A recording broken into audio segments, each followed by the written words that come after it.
Bring me home. Fill me with joy. Fill me with joy. Fill me with joy. Bring me home. Fill me with joy. Fill me with joy. Fill me with joy.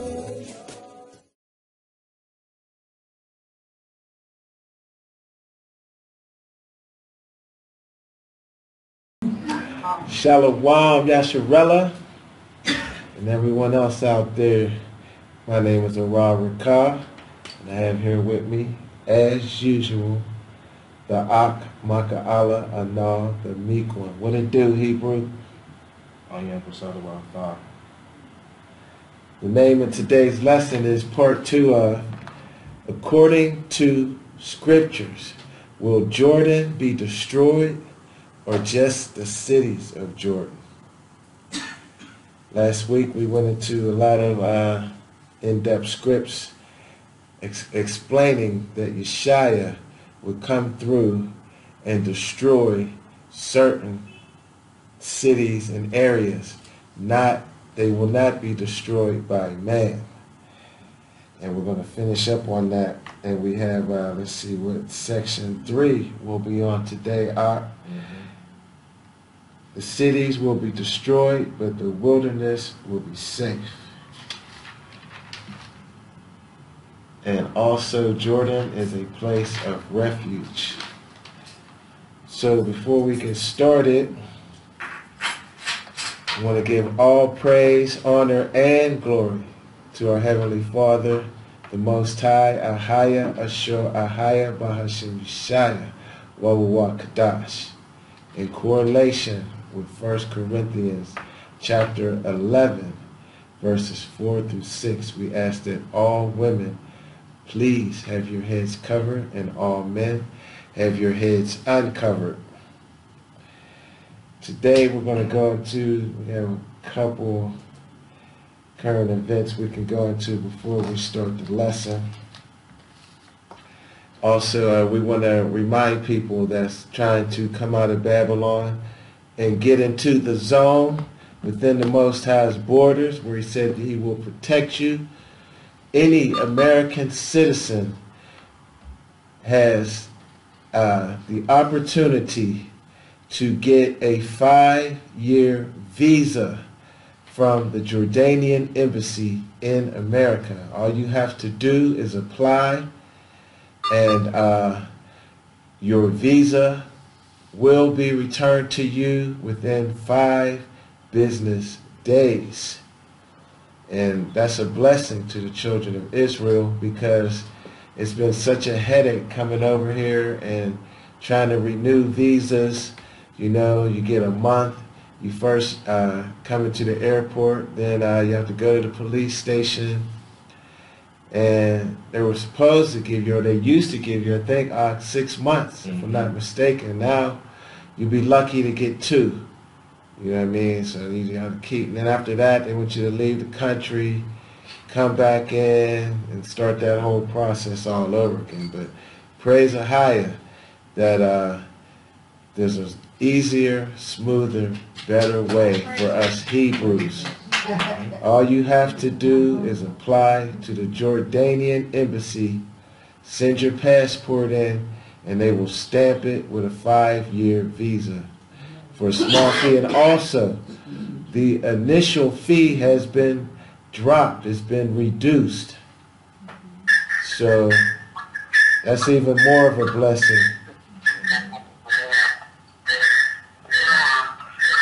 We'd like to ask that anybody that's listening in, can you please mute your phones? If you have any background noise going on, we ask that you please mute your phones. The water. So, without further ado, let's see what we have. If we have anything in the news. This looks like something interesting right here. This is from Forbes. You know, that mark of the beast, man, everybody's been trying to do their own impression of the mark of the beast and getting rid of currency. So this is from Forbes.com, and it says, forget China. Is this the real reason Bitcoin, Ethereum, Litecoin, and Ripple's XRP bounced? So I guess that means bounce means it's not a good currency if the money's bouncing. Says Bitcoin has swung wildly this week, as many had expected it to, with it losing 1,000 per Bitcoin a few days ago before suddenly shooting back up earlier today.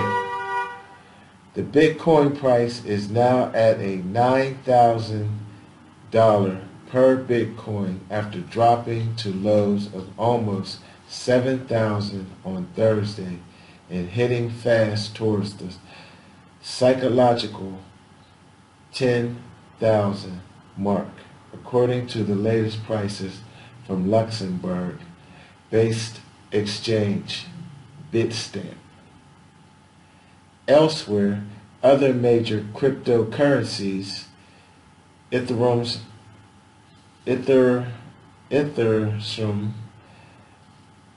Litecoin, Ripple's XRP, and Bitcoin Cash rallied between 7% and 23%, adding billions to the value of the combined cryptocurrency market. Many Bitcoin and cryptocurrency market analysts pointed to comments made by China's President Xi Jinping that the country should seize the opportunity of Bitcoin's blockchain technology as the reason behind Bitcoin's sudden rally. And if you want to read more on that, just go to Forbes.com.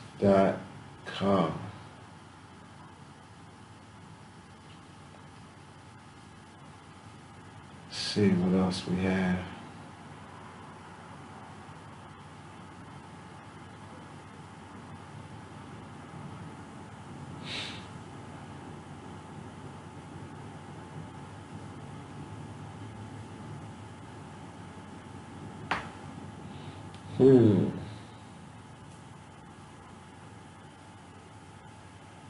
Not a lot of world interesting news up here. There's something about the Pope. Let's see. This is from Fox News. Little Larry of Fox News and what they put out, but this is foxnews.com. It says the Pope Francis asked for forgiveness after Amazon statues stolen, thrown into river in Rome.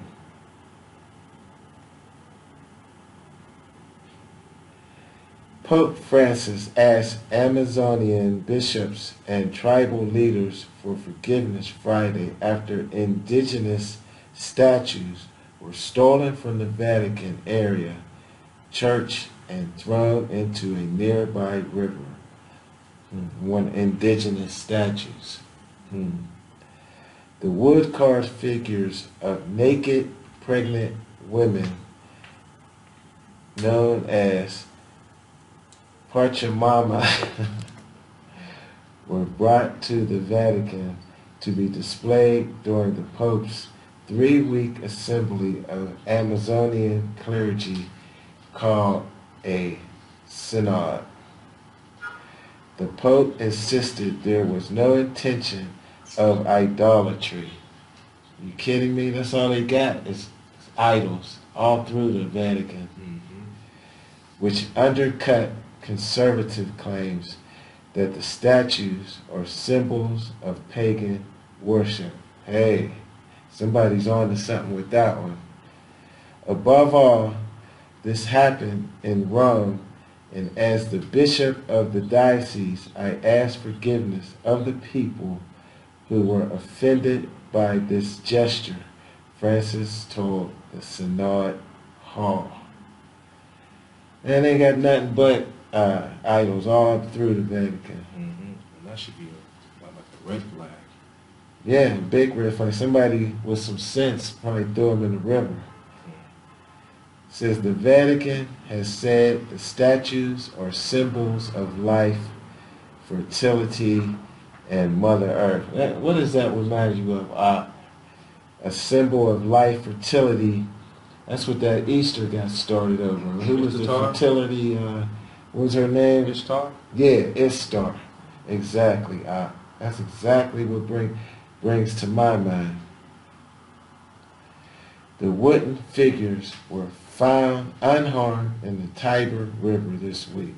The Pope said he would consider having them displayed during the final Mass of the Synod on Sunday, the Sun God's Day. You want to read more on that? Just go to foxnews.com.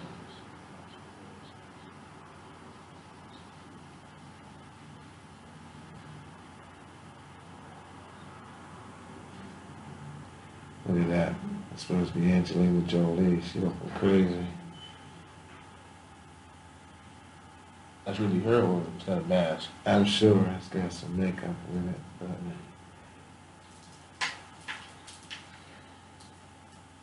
see if I can find one more. Here's something might be interesting. Kotaku came in 17 hours ago. Modern warfare demands your attention, but it might not deserve it.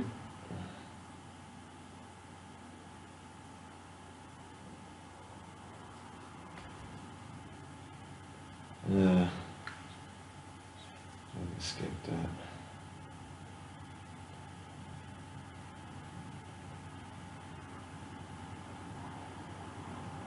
Everybody, I'm so sick of hearing about Trump. Even if they do impeach him, he'll get pardoned. I don't think it's going to happen.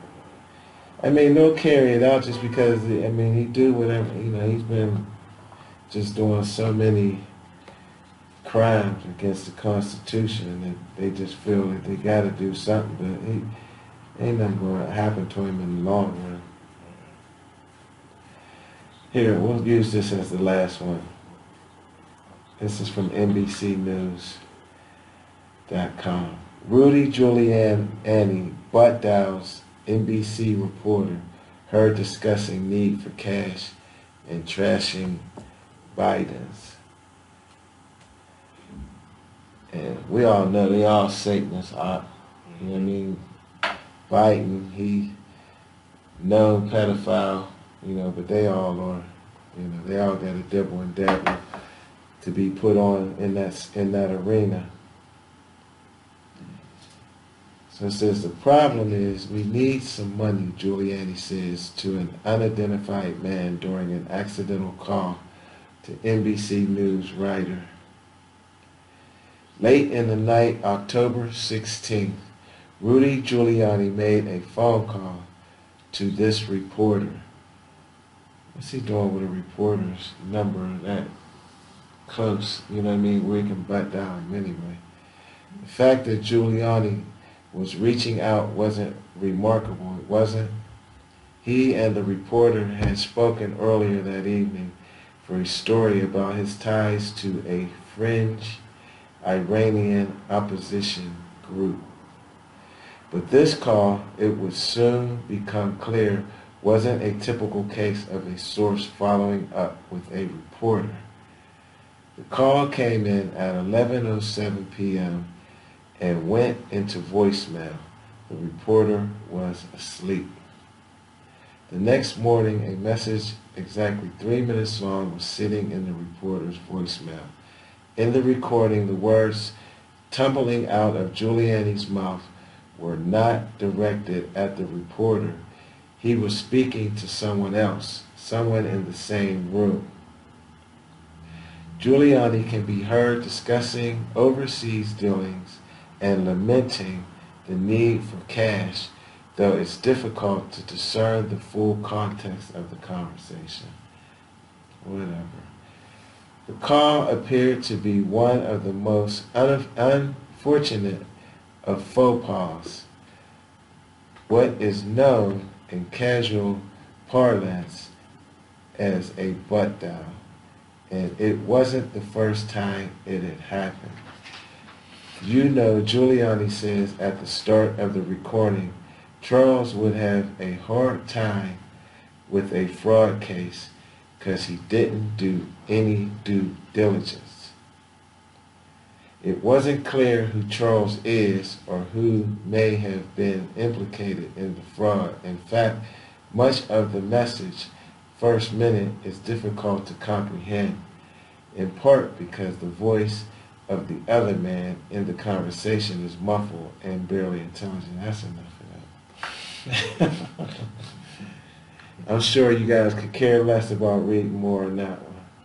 But just in case you do, it's at NBCnews.com. Let's get into this lesson. I finish letting them know that we in the spot and they need to get to the spot. Most High willing, they will. Prayers go out for anybody trying to make it into this region or anywhere else out of Babylon. You know.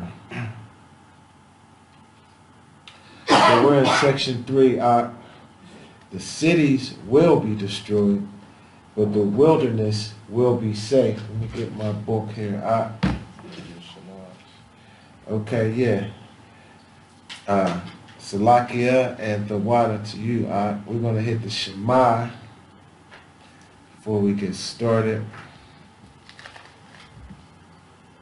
Thawada reminded me. Are you ready? Let's do it.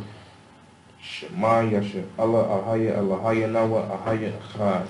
Shema Yasharella AHAYAH AHAYAH AHAYAH Ahch. Shema Yashaya AHAYAH Nawa AHAYAH Ahch. Shema Yasharella AHAYAH AHAYAH Ahch. Shema Yashaya AHAYAH Nawa AHAYAH Ahch. Shema Yasharella AHAYAH AHAYAH Ahch. Hear, O Israel, the Lord our power is one. Hear, O Israel, the Lord our power, our God is one. So we're going to start off today in Revelations. We're going to get one verse out of Revelations 12. Revelations 12, verse 14.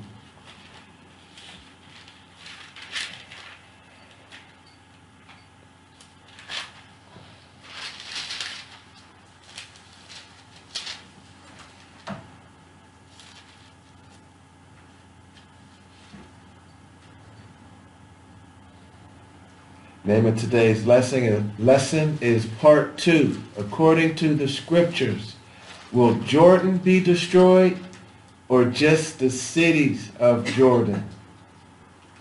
We're in section 3. The cities will be destroyed, but not the wilderness. The wilderness will be saved.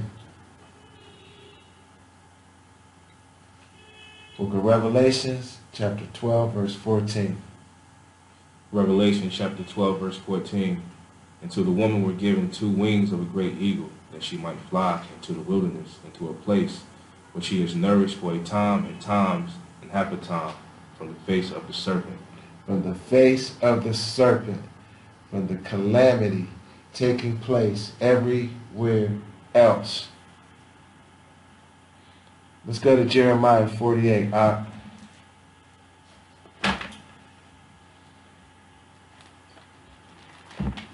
She was given wings to go into the wilderness that was prepared for her to be there, where she would be nourished and protected for a time.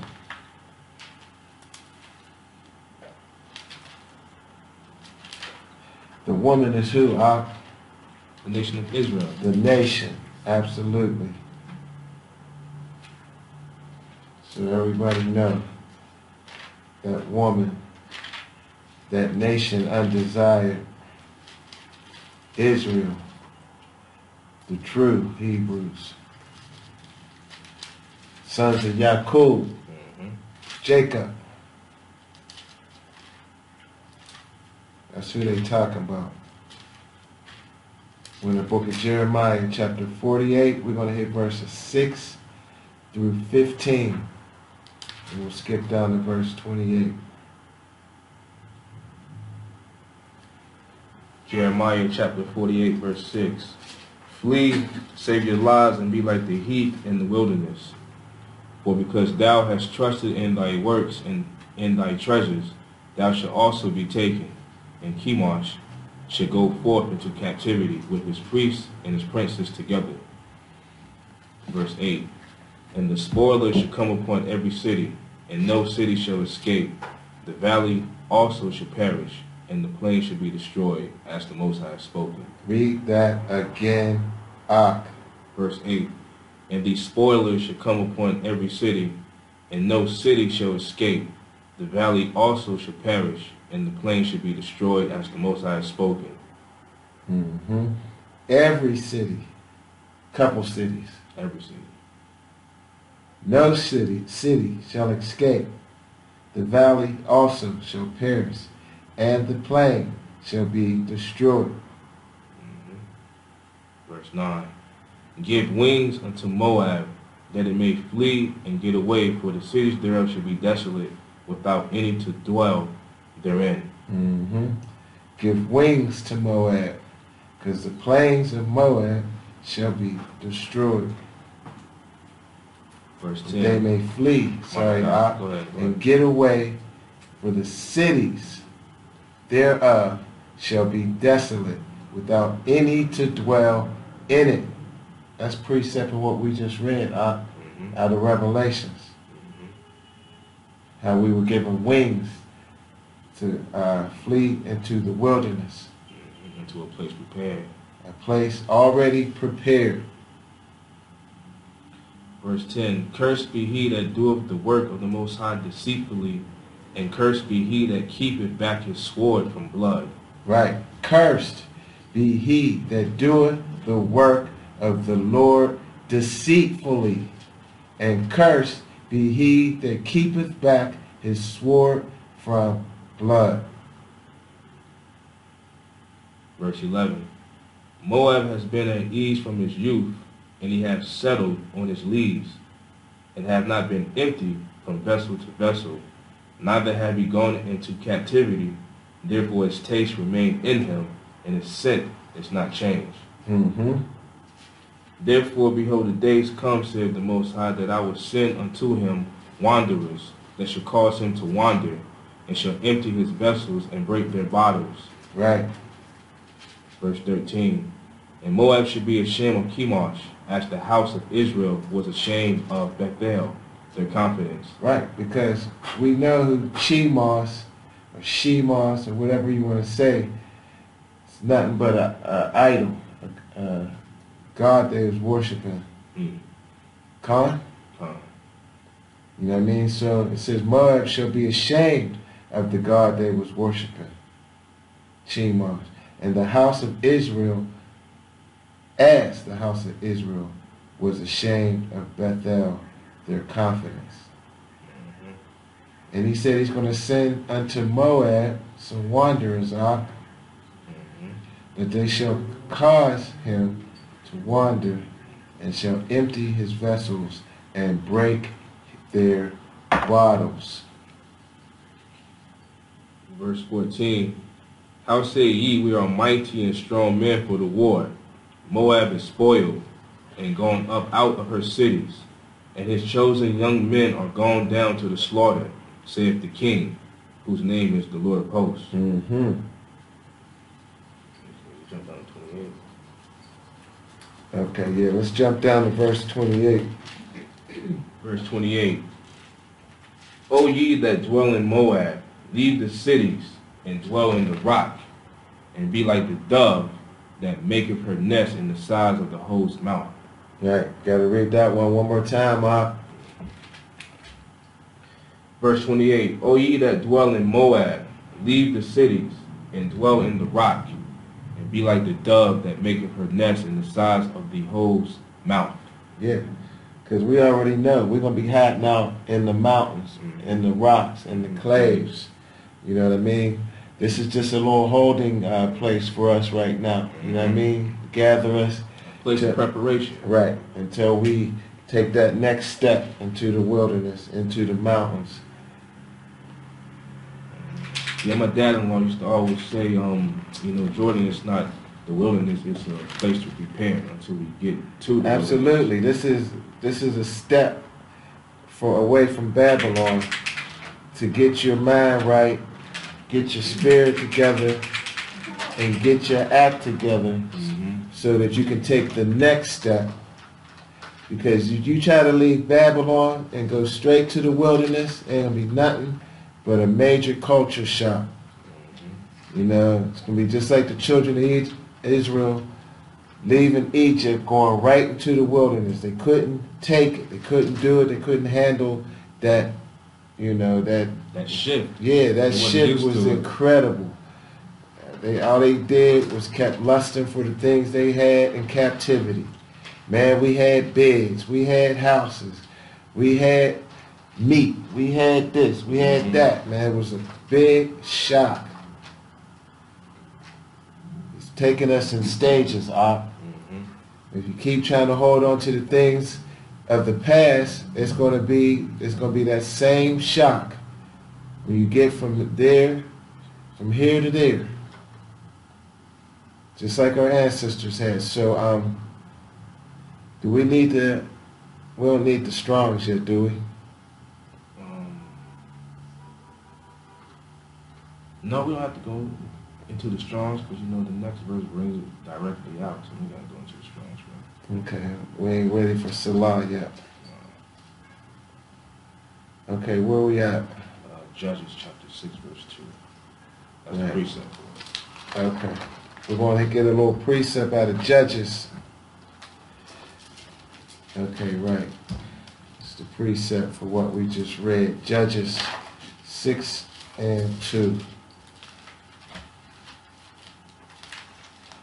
Anyone that doesn't know, the Judges period was a period when we did not have a king. And we wasn't never supposed to have a king. The Most High was supposed to govern us. And that was it. But we wanted to be like the other nations. Oh man, they all got kings. We want a king. Pissed the Most High off. He's like, I'm going to give you a king. It was always our downfall, Ahch. Wanting to be like the other nations. He's like, y'all don't need a king. Y'all got me. Book of Judges, chapter 6, verse 2. Judges chapter 6, verse 2. And the hand of Midian prevailed against Israel.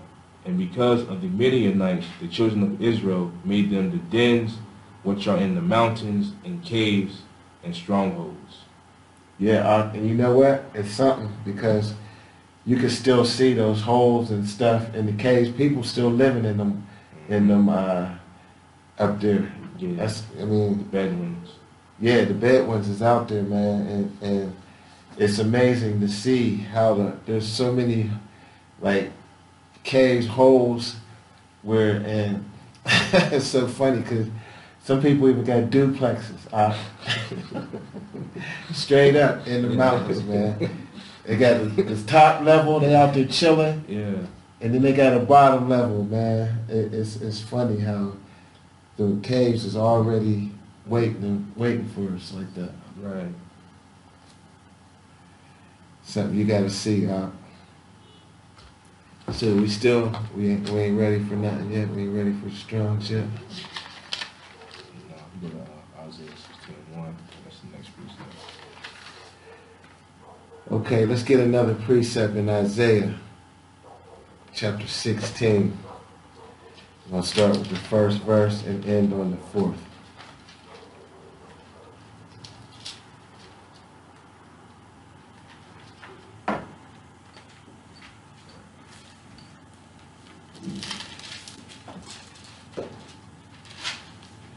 Yeah, that was a sight to see, Ahch. I went out there They got their radios, they blasting their music, man, sitting out on the upper deck. I can believe it. Got a lower level to they little cave crib.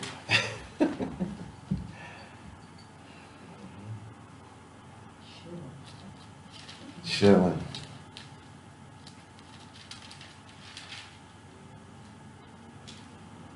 So we're in the book of Isaiah. We're in the 16th chapter, the very first verse. Isaiah chapter 16, verse 1. Send ye the lamb to the ruler of the land, from Selah to the wilderness unto the mount of the daughter of Zion. Okay, Ahch, I think we ready for the Strongs. Read that one again, Ahch. Send ye the lamb to the ruler of the land, from Selah to the wilderness unto the mount of the daughter of Zion. Right. Send ye the Savior, Yashaya, to the ruler of the land, from Selah to the wilderness. Let's get that Strong's for Selah, from Selah. When we get it. I got it written down. Okay. Yeah, it's H553 in the Hebrew, meaning rock, Selah, a cliff, clag, rock, stronghold of AHAYAH, security.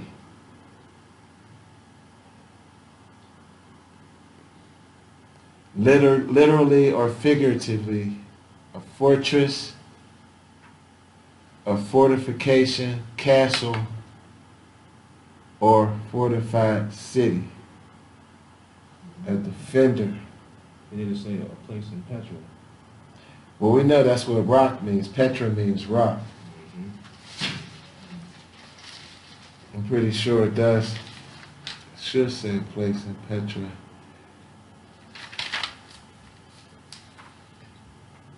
Let me get there with you.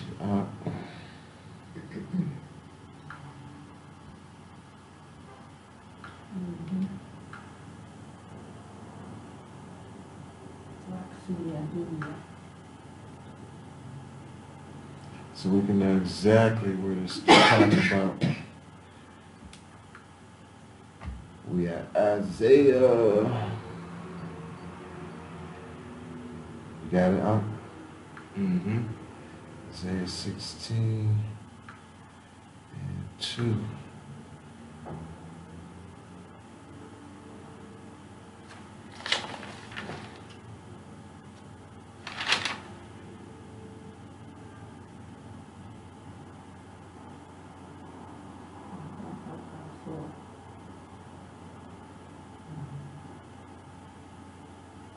Is that where we at? Isaiah 16 and 2? Mm-hmm. Well, 16 and 1. 16 and 1, okay. See Right. It's H5554. I left out a 5. H5554 is what I got, not 553. A place in Edom, perhaps an early name for Petra.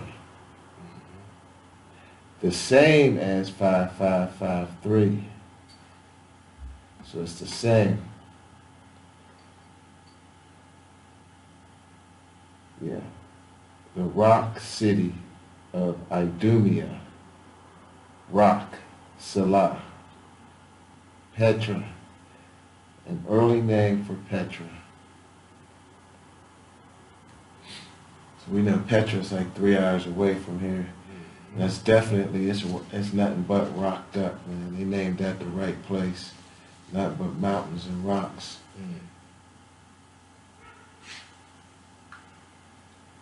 So it says, send the lamb, Yashaya, to the ruler of the land, from Petra to the wilderness, and to the mount of the daughter of Zion. Verse 2. For it should be that as a wandering bird cast out of the nest, so the daughters of Moab should be at the fords of Ahnah. Take counsel, execute judgment, make thy shadow as the night in the midst of the noonday, how the outcast, Berate not him that wandereth. Let my outcast dwell with thee, Moab. Okay, that's huge scriptures right there. Read it again. Once again, let me say something real quick. Once again, we hear that verse, as a wanderer, a wandering bird. We the wanderers, man. We the outcasts of the entire earth. We the only ones ain't got our land. Pilgrim. We wandering, right. Pilgrims all over the earth. We wanderers, cast out of the nest. So the daughters of Moab shall be at the fords of Arnon. Read that third verse again. Take counsel, execute judgment, make thy shadow as the night in the midst of the noonday. How the outcast, berate not him that wandereth. Right. Hide the outcast. The Most High telling, putting a spirit on the people out here to hide his outcast. Verse 4.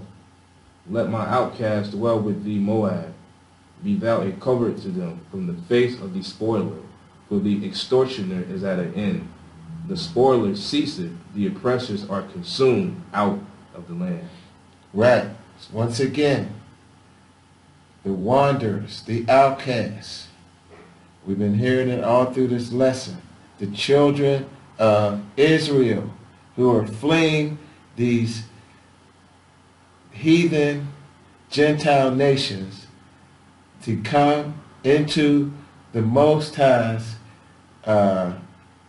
borders, where he said he would protect his people within his borders. And it's telling you the scripture right here.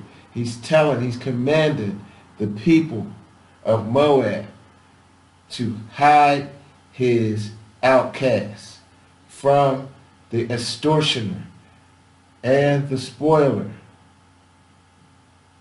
Is that it, Ahch? Mm-hmm. So we got another precept in Isaiah. We're staying in Isaiah. We're going to Isaiah 56. That's a major script right there, Ahch.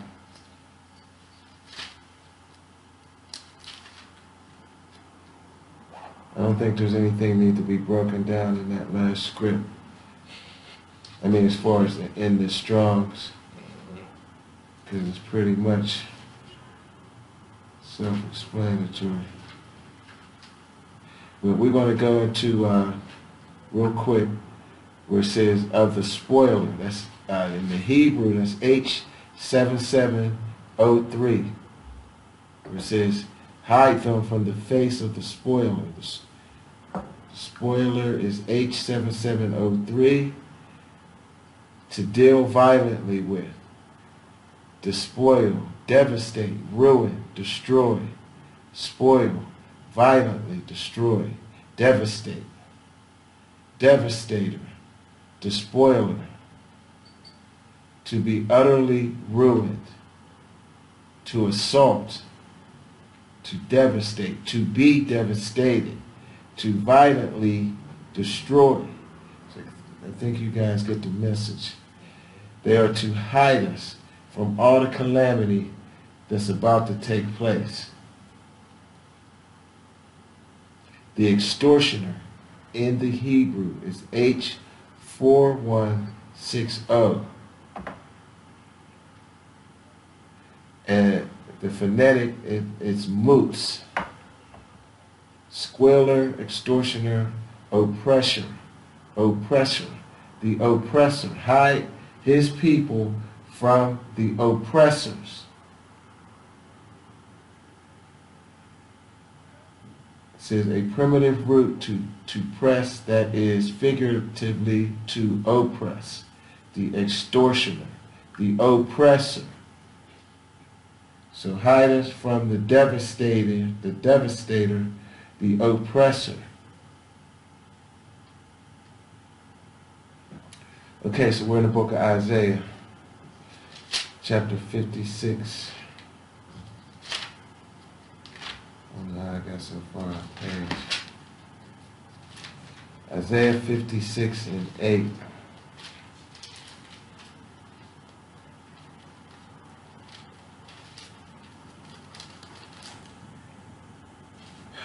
Okay, 56 and 8. Isaiah chapter 56, verse 8. The Most High AHAYAH, which gathereth the outcasts of Israel, saith, Yet will I gather others to him besides those that are gathered unto him. He's going to gather the outcasts, his people, the outcasts of Israel. And also the Gentiles. Oh yeah, the ones that's worthy. He'll hide a few of them also. But you got to be living righteously.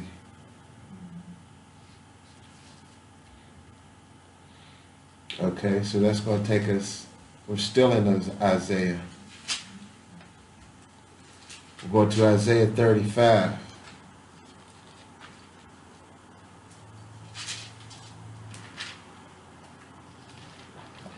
Yeah, these precepts, you can't deny them. Not at all. It's letting you be known that he's put a spirit on these nations out here to hide his outcast.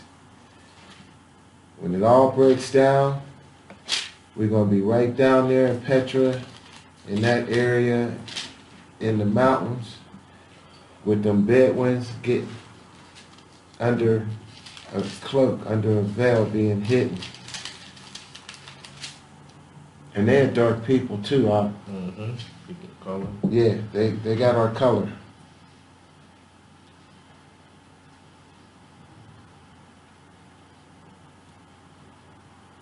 Book of Isaiah, chapter 35.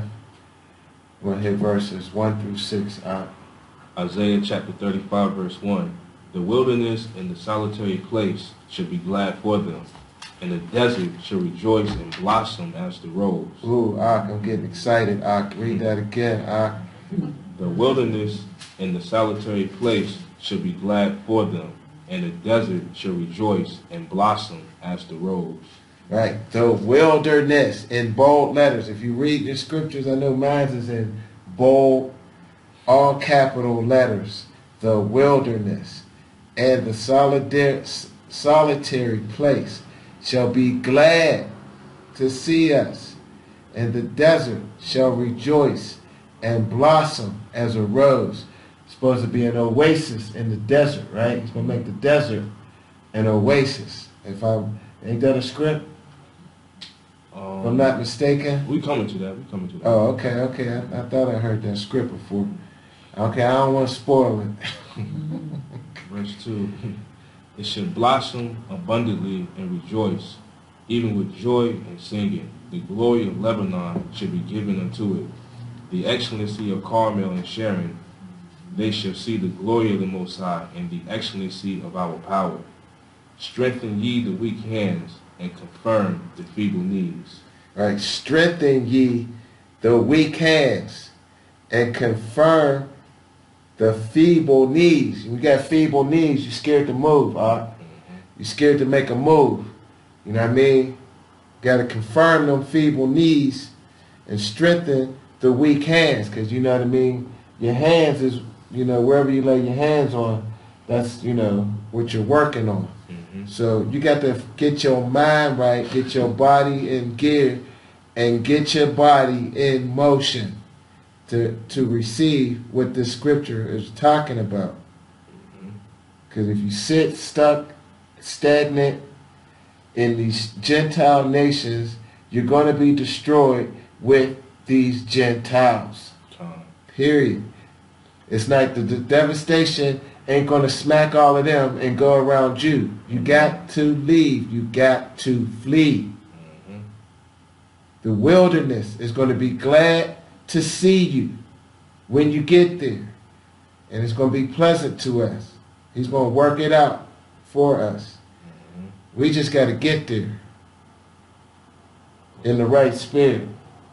Because he's going to be chastising also. There's going to be people that ain't worthy in his eyes. And it's going to manifest itself. And they're going to be, examples for everybody else out there. Just like when we was in the wilderness before. He's going to plead with us face to face. Meaning he's chastising anybody who can't get themselves right. And it's going to be in front of the whole nation, the remnant of the nation that made it there. Verse 3 again. Strengthen ye the weak hands and confirm the feeble knees. Say to them that are of a fearful heart, be strong, fear not. Behold, your power will come with vengeance, and even the Most High with a recompense. He will come and save you. Right. So, okay, go ahead. Now I was going to say, it's clearly saying, man, you got to get rid of that fearful heart. You got to be strong. How many times in the scriptures have you heard that verse? Be strong. Fear not. I got your back. Just go out and do what I'm telling you to do. Especially when they was going out in the battle. You know what I mean? Be of a strong heart. I'm paraphrasing, but he's constantly telling us, man, just hear what I'm telling you to do and strengthen your heart and be strong and do it. I got you. Just have faith and walk in it. Right. That's all you got to do. I'm going to do the rest. Verse 5. Then the eyes of the blind shall be opened, and the ears of the deaf shall be unstopped. Then shall the lame man leap as a hart, and the tongue of the dumb sing. For in the wilderness shall waters break out, and streams in the desert. Here we go. We're going to have flowing water in the desert. Blossoms, and what we just read was going to be, shall blossom abundantly. We ain't going to be lacking, man. Not at all. You know, because the wilderness the first time, they man, we ain't got no water. Man, we ain't got this. They was crying constantly. He don't want to hear that, man. He wants you to be in the right spirit. He going to take care of it. But he going to definitely chastise those who ain't able to get themselves right spiritually. Because are we going to hit them scripts before it's over? Or we go to it afterwards? Where he says, I will plead with them face to face. That's a precept. That's in Ezekiel 20. That's going to be in the notes. Okay. But we can't hit it though. Yeah, we're going to hit that. We got to hit that. Okay. Verse 6 again. Then shall the lame man leap as an hart, and the tongue of the dumb sing. For in the wilderness shall waters break out, and streams in the desert. So listen, the deaf, their ears are going to be unstopped. The blind are going to be, their eyes are going to be open. There's going to be miracles taking place left and right. The dumb, people that are mentally challenged, will be singing. The lame, people who paralyzed, will leap as the hart. I mean, if we just get there for these things, I mean, there's going to be tons of miracles being manifested every day. Every day. I was going to say daily. We just got to have the faith and get there. Anybody who's lacking anything, who was given the short end of the stick, so to speak, from birth, will be healed there. Verse 7.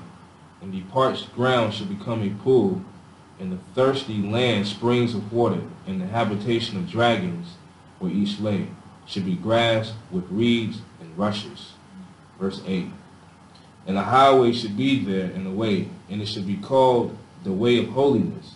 The unclean shall not pass over it, but it shall be for those, the wayfaring men, though fools, shall not err therein. Okay, man, that's a heavy verse right there, Ahch.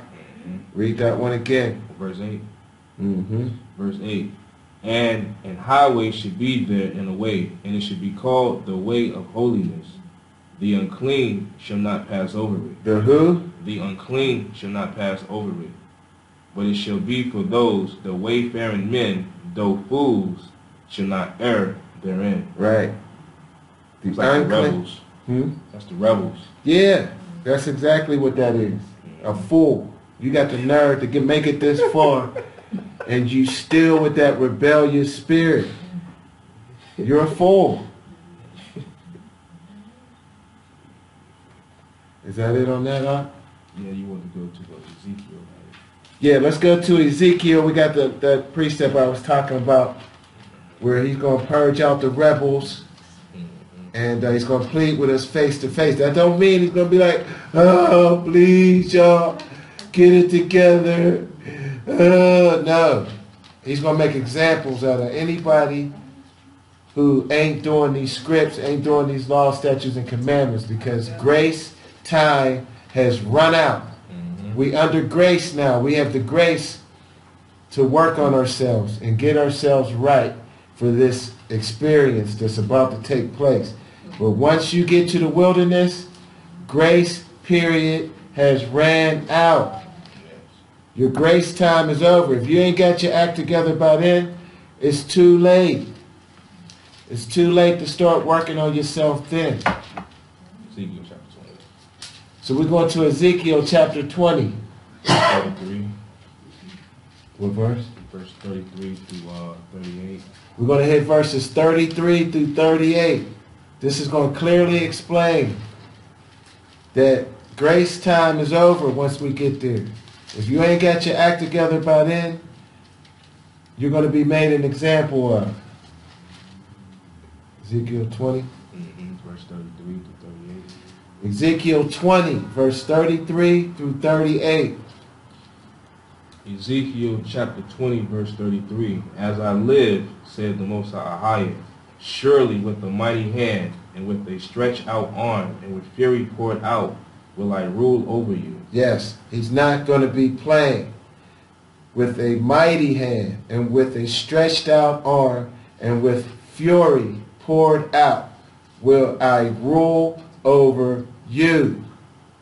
As sure as the Most High AHAYAH liveth. He's saying, he's swearing by his own name basically that I'm going to have some fury poured out and I'm going to roll over you with an iron fist. Go ahead. Verse 34, and I will bring you out from the people and will gather you out of the countries wherein you are scattered. We scattered all over the earth, Israel. We the scattered nation undesired, the wanderers, the outcasts.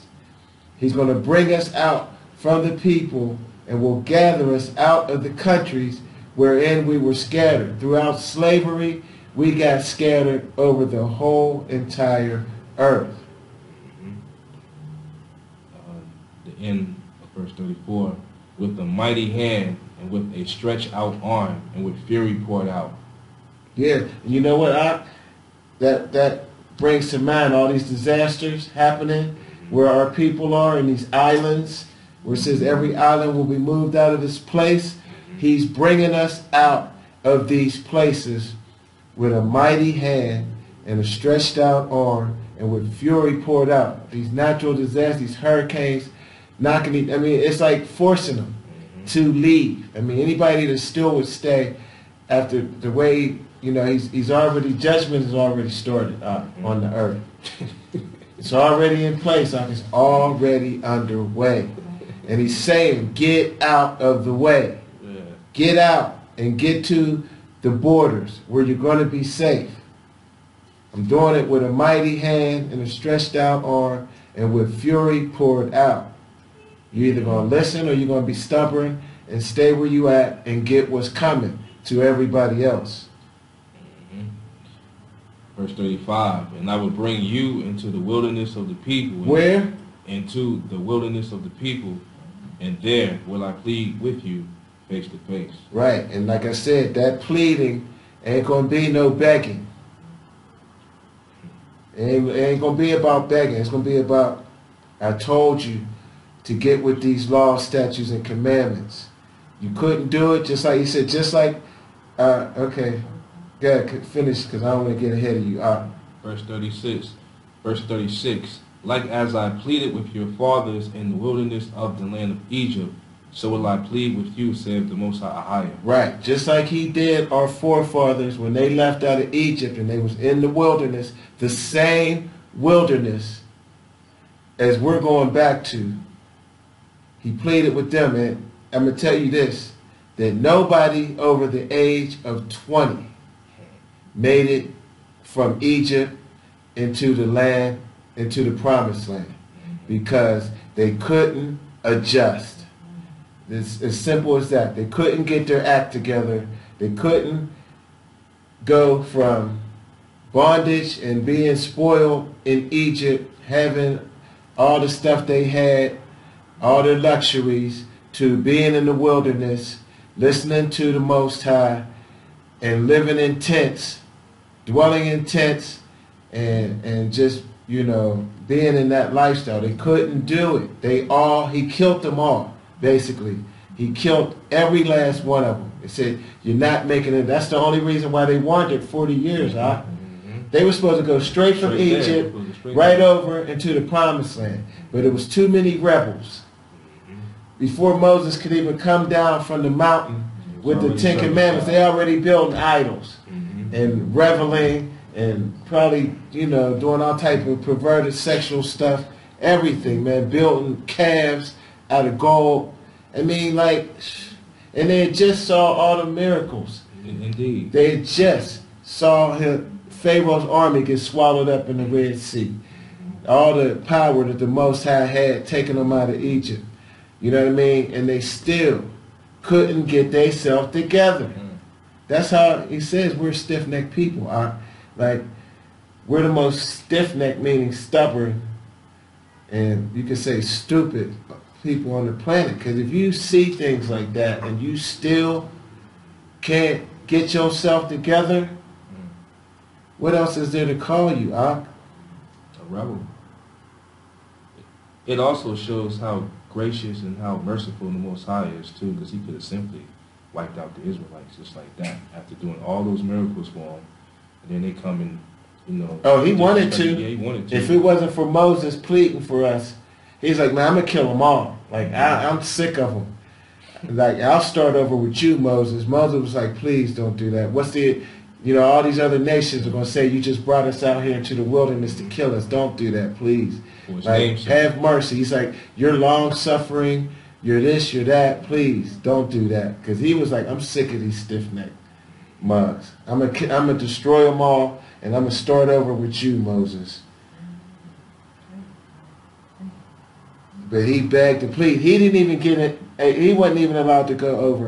Yeah, not Moses. Only Caleb and Joshua. Out of the adults that left out of Egypt, only 2 of them made it all the way to Israel. They was the only 2 righteous enough to make it, besides the ones that was under 20. All the adults didn't make it. Aaron didn't make it. Moses didn't make it. Miriam, she didn't make it. No. She was the first to go out of his family. Which is the main reason why Moses sinned against the Most High. You know, when Miriam passed away, it's like the people didn't have no remorse. They was worried about water. And, you know, he just lost his sister, so they didn't have no remorse. And he let his emotions get to him. Exactly. And that cost him his trip into the promised land. Absolutely right. The scriptures also says you got to be temperate. That means be balanced. You can't just get mad like that. You got to have some type of balance. Yeah, but we all human, Facts. The best of our ancestors, you know what I mean, wasn't able to do it. But we got to be greater than our ancestors. That's why these stories are here, to learn from. Look what happened to so-and-so. Learn from that. Exactly. Ezekiel chapter 20, verse 36 again. Like as I pleaded with your fathers in the wilderness of the land of Egypt, so will I plead with you, saith the Most High, AHAYAH. Verse 37. And I will cause you to pass under the rod, and I will bring you into the bond of the covenant. Right, and that ain't no limbo rod. When he said, I'm going to bring you under the rod, it is sort of like that, because, you know, you got they be doing the limbo, they going under the rod. Yeah. Like, everybody can't fit under there. Like, you got to be a good limbo dude to get under the rod. And it's like, There ain't gonna be no games played. No, ain't gonna be no game though. But it's gonna be sort of like that. It's hard to, like you see those people doing that. Everybody can't do that. You know what I mean? The way they do it, they go backwards and they go under that rod. It's gonna be like that. It's gonna be tough. You're gonna have to be on your P's and Q's. Is what I'm trying to say. Most definitely. No excuses. Verse 38. And I will purge out from among you the rebels. Who? The rebels, and them that transgress against me. And I will bring them forth out of the country where they sojourn, and they shall not enter into the land of Israel. And you should know that I am the Most High, AHAYAH. Right. So it can be just like the first time he said, you get to the wilderness and you still with that rebellious nature, you're not getting into the kingdom. You're not. He's like, I'm going to do you just like I did your ancestors. You want to stay as a rebel, stiff-necked, guess what? You're going to die just like your ancestors did. Some of them got a quick trip to the pit, yo. Yeah. I mean, they didn't pass go. They didn't collect $200. They went from living on top of the earth to he opened up the earth and gave them a quick, direct trip to the pit.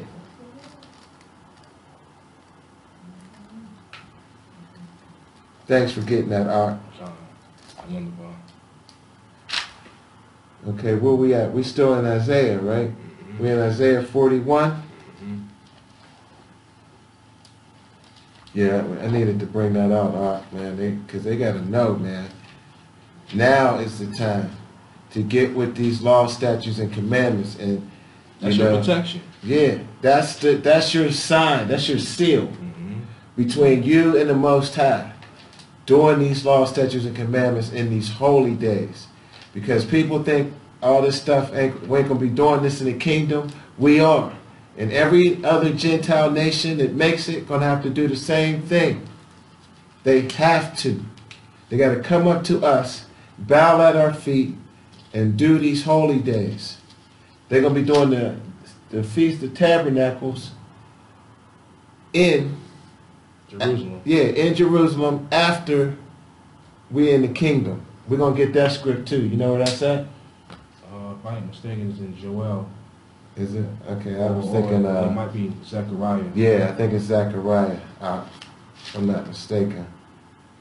We're going to get that script where don't think, all these holy days, they ain't really about nothing. As a matter of fact, we can get that now because that's a precept to Ezekiel 20. Yeah. Because people think, oh man, when I get to heaven, or they, we ain't gonna be doing that there. Why we gotta do it now? We're gonna be doing it there. We're gonna be sacrificing again.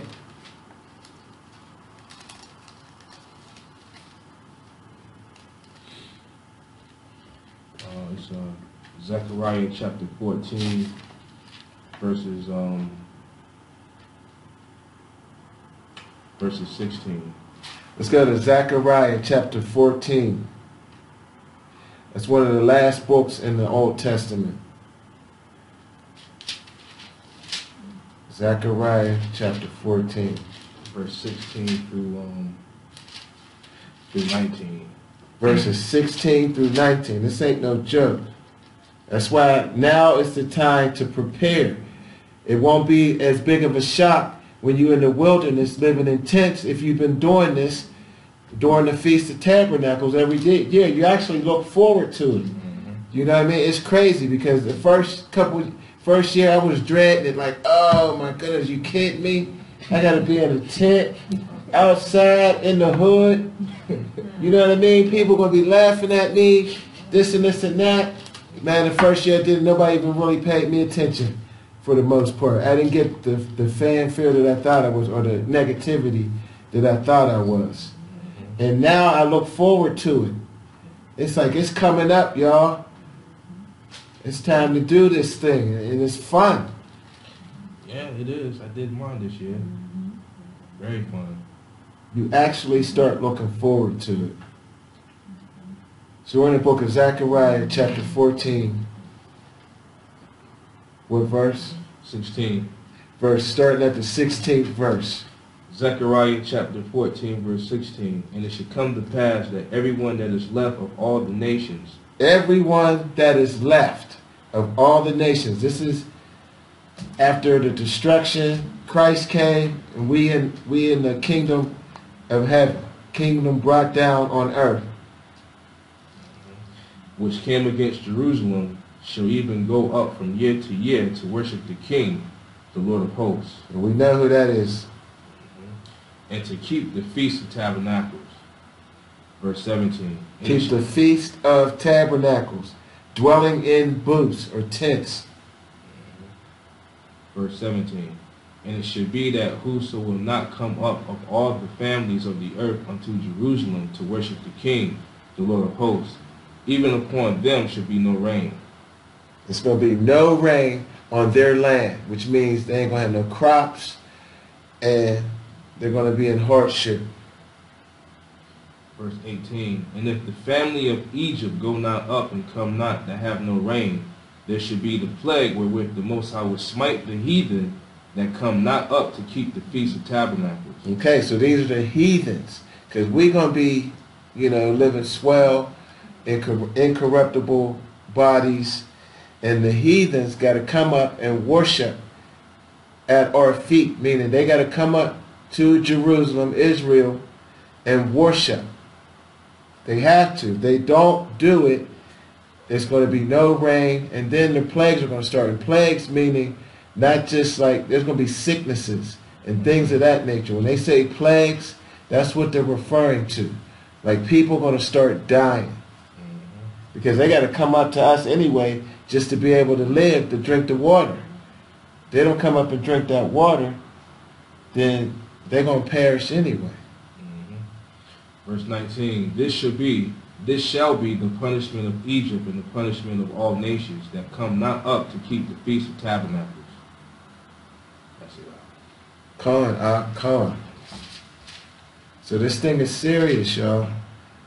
Like, don't think these holy days don't mean nothing. We got so accustomed to doing all these pagan holidays, and you know what I mean? They have no spiritual significance to our Father. They got spiritual significance to these pagan gods, to these fallen angels, but all you're doing is damning your soul with the Most High. He could care less about he doesn't want us to do that. To say he doesn't care less, that's not really explaining it, because he don't want us doing that. What he want us to do is in this book. Period. And it ain't hard.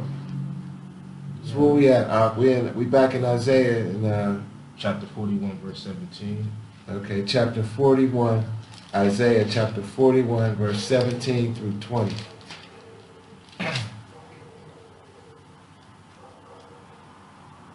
He's given us the map where we should go before this thing breaks down. Because once it breaks down, it's too late. You're stuck. You're stuck, and you're going to get whatever you got coming to you. He's telling you just to be strong, have no fear, get to where I'm telling you to get to. I'm telling you what he got waiting on you when you get there. Just do what he said.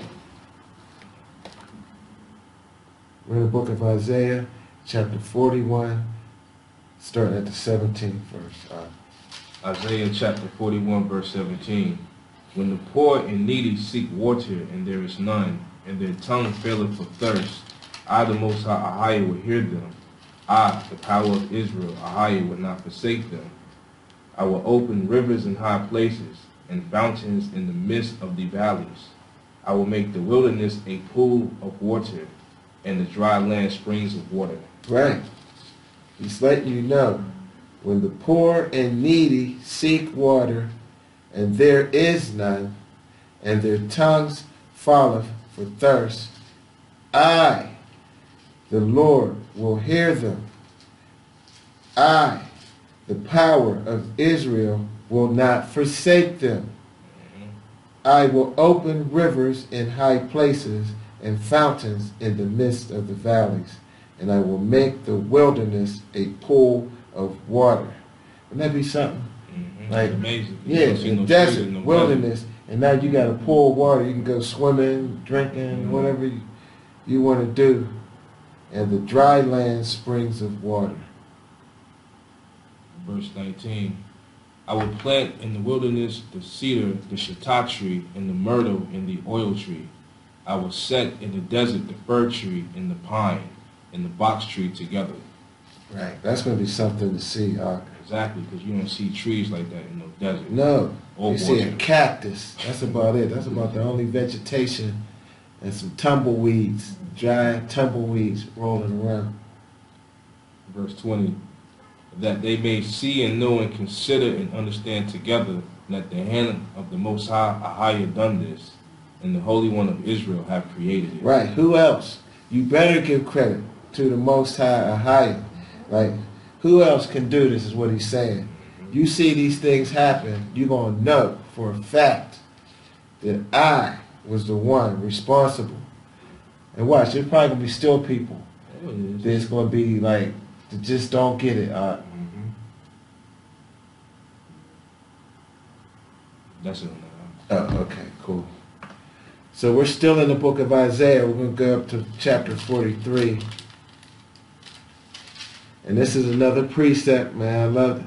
We got the precept guru, man. You know, All it's praise like... to AHAYAH. Absolutely. All praise and glory go to the Father and the name of Yashaya, Absolutely. Yeah. through the Holy Spirit. We got to respect these unions that he's brought forth and put together. You know what I mean? So we're in the book of Isaiah, chapter 43. We're going to hit verses 18 through 20. Isaiah chapter 43, verse 18. Remember ye not the former things, neither consider the things of old. Behold, I will do a new thing. Now it shall spring forth, shall ye not know it? I will even make a way in the wilderness, and rivers in the desert. And the beasts of the field shall honor me, the dragons and the owls, because I give waters in the wilderness, and rivers in the desert, to give drink to my people, my chosen.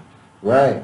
Remember ye not the former things, neither consider the things of old. Because we like to be like, man, that ain't going to happen, man. How that going to happen? You know, we cynics, critics, and cynical, man. We just rely on our own understanding, and, you know, we want to create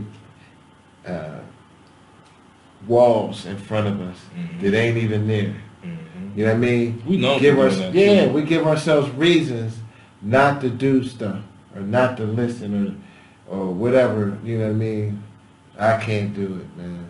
We ain't never satisfied. Yeah, and that's another thing. We ain't never satisfied. So, Got verse 21. okay, we got verse 21. Okay. This people have I formed for myself. They shall show forth my praise. And that's another thing, man. That's, you know, a precept to that is I made them in my own image. I formed for myself. We are the Most High's portion. All these other nations got a spirit over them, but the children of Israel is the Most High's portion.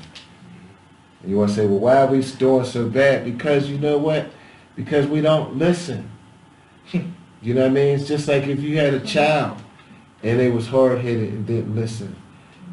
Being that you say that, not to cut you off, Yeah. Isaiah chapter 42, verse 24 says, who gave Jacob... Let them know where it's at. 42 and what? Verse 24. We're in Isaiah 42 and 24. Okay, they should be there because we was just on. Isaiah chapter 42, verse 24. Who gave Jacob for a spoil and Israel to the robbers? Did not the Most High AHAYAH, he against whom we have sinned, for they would not walk in his ways, neither were they obedient unto his law. Right, that's why we got it so rough. Because he gave us over for a spoil and to the robbers.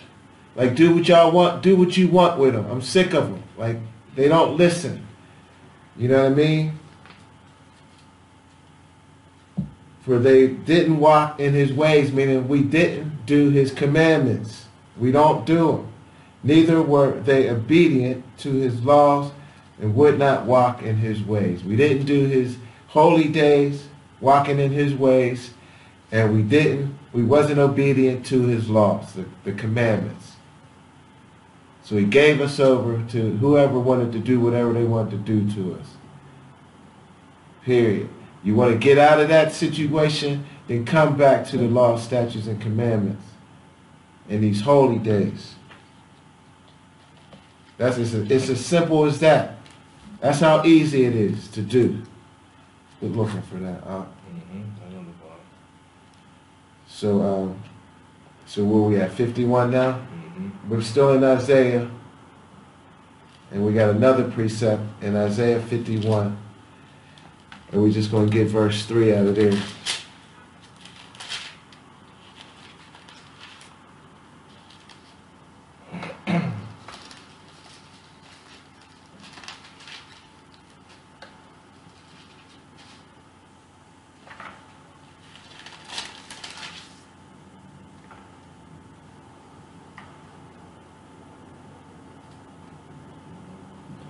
Isaiah chapter 51, verse 3.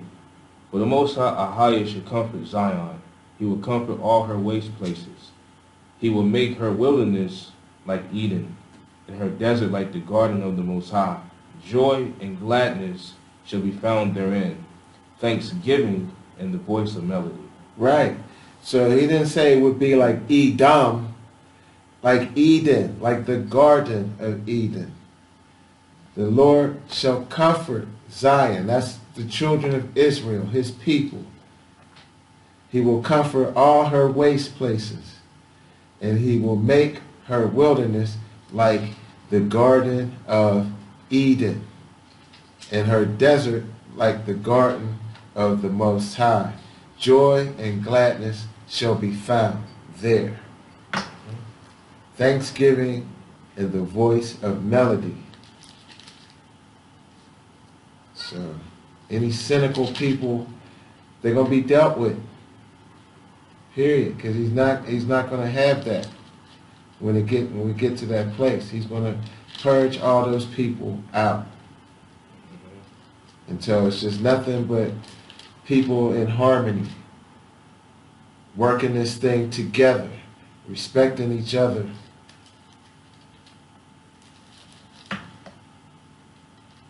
Period. Let's go back to Ezekiel chapter 34. Okay, we're going to start at verse 22 and end up on 31. The book of Ezekiel chapter 34. Starting at the 22nd verse through the 31st verse.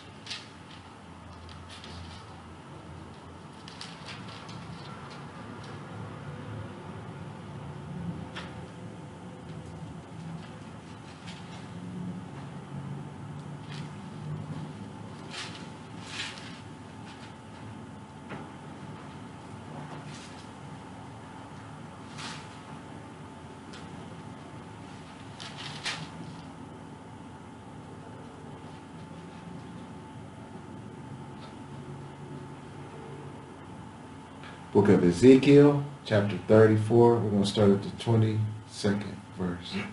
Ezekiel chapter 34, verse 22. Therefore will I save my flock, and they shall no more be a prey, and I will judge between cattle and cattle. Okay, so you know he set us up for a prey. But he said, you know what? I'm going to come back to my people, because there's going to be a remnant that actually start doing what I was asking them to do. So what I'm going to do in that case, I'm not going to have them set up for a prey no more. And I will judge between cattle and cattle. Each person gets judged according to their own individual, whatever they doing, right? Whatever, ain't no group punishment. It's whatever you did individually is how you will get judged. Yashaya is going to divide the sheep from the goats. Right, and the wheat from the tare. You know, I used to hate that in school, Ahch, when the whole class got punished for something, one person. It'd be one or two clowns in the class, and then the whole class got to suffer, man. I always hated that. You know what I mean? But he going to judge people on individual basis. What you do is what you get. Verse 23, and I will set up one shepherd over them, and he should feed them, even my servant David. He should feed them, and he should be their shepherd. And I, the Most High AHAYAH, will be their power, and my servant David, a prince among them. I, the Most High AHAYAH, have spoken it. Come. Verse 25, you got something to say? Verse 25, and I will make with them a covenant of peace, and will cause the evil beasts to cease out of the land, and they shall dwell safely in the wilderness and sleep in the woods. They shall dwell safely in the wilderness, and they will be sleeping in the woods. Maybe that again. Yes. Verse 25, and I will make with them a covenant of peace, and will cause the evil beasts to cease out of the land, and they shall dwell safely in the wilderness and sleep in the woods. So any evil beast, you ain't even got to worry about none of that, because he's going to cause them to cease from the land. He's going to move them out. They ain't going to be nowhere around. We're going to be dwelling safely in the wilderness, safely, and sleeping in the woods. We ain't got to worry about no wild beasts attacking us, none of that. Verse 26, and I will make them in the places round about my hill a blessing, and I will cause the shower to come down in his season. There should be showers of blessing. And the tree of the field shall yield her fruit, and the earth shall yield her increase, and they shall be safe in their land, and shall know that I am the Most High AHAYAH, when I have broken the bands of their yoke, and delivered them out of the hands of those that serve themselves of them. Right, because he put a yoke of iron around her neck until we got destroyed. But he says right here, I'm going to break the bands of their yoke. Ain't going to be no more... no more captivity. Yeah, slavery, and no more oppression. Right, no shackles. He's taken all the shackles away. We're going to be free, truly free. Again. If we think we free now, we ain't free, Ahch. No.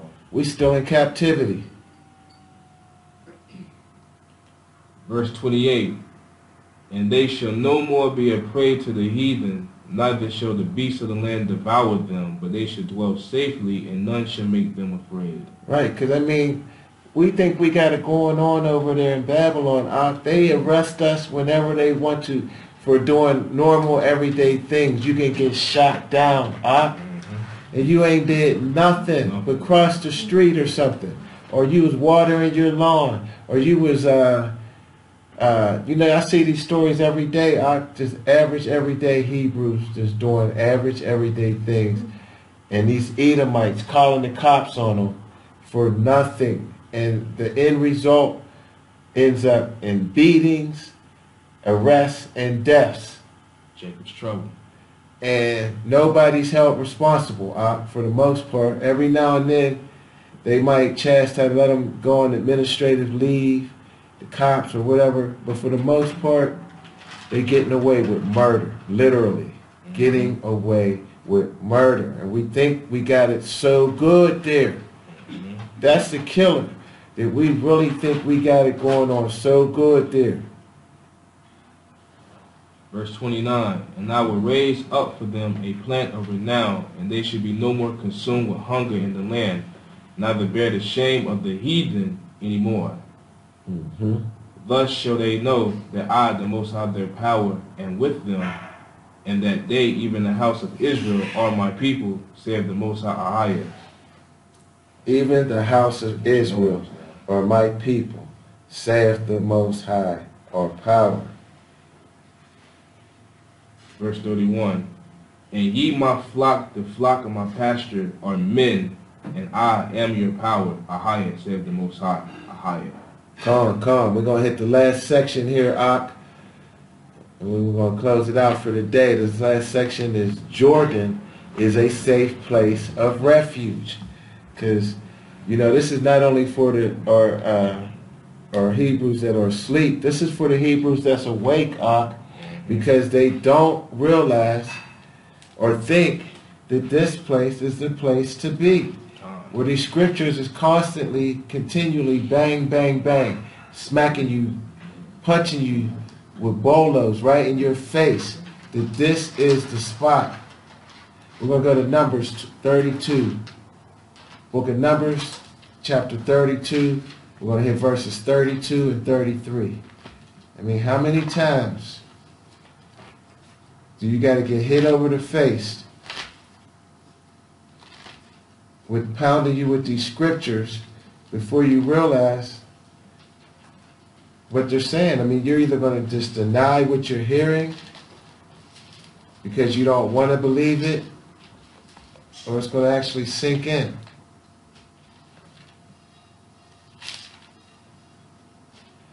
I mean, this is door shut, case closed type scriptures. You know what I'm saying? Like, there's nothing, what else can you say? Like, there's nothing else, there's no rebuttal.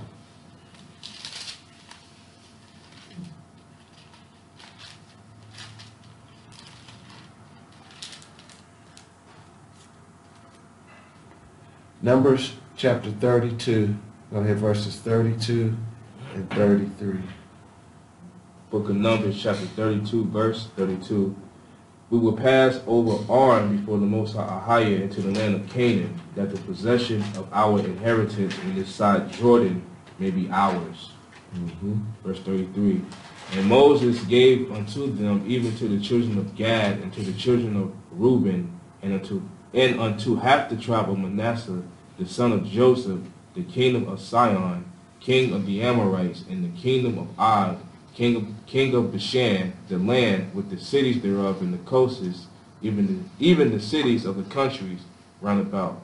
Read that again. Start all over again. Numbers chapter 32, verse 32. We will pass over armed before the Most High into the land of Canaan, that the possession of our inheritance on this side Jordan may be ours. And Moses gave unto them, even to the children of Gad, and to the children of Reuben, and unto half the tribe of Manasseh, the son of Joseph, the kingdom of Sihon, king of the Amorites, and the kingdom of Og, king of Bashan, the land with the cities thereof and the coasts, even the cities of the country round about. Right. I was trying to find one of the scriptures where he was saying, be strong and of good courage. He was constantly telling us that, like, y'all gonna go over there and take this land. Just be strong and of good courage, and I got you.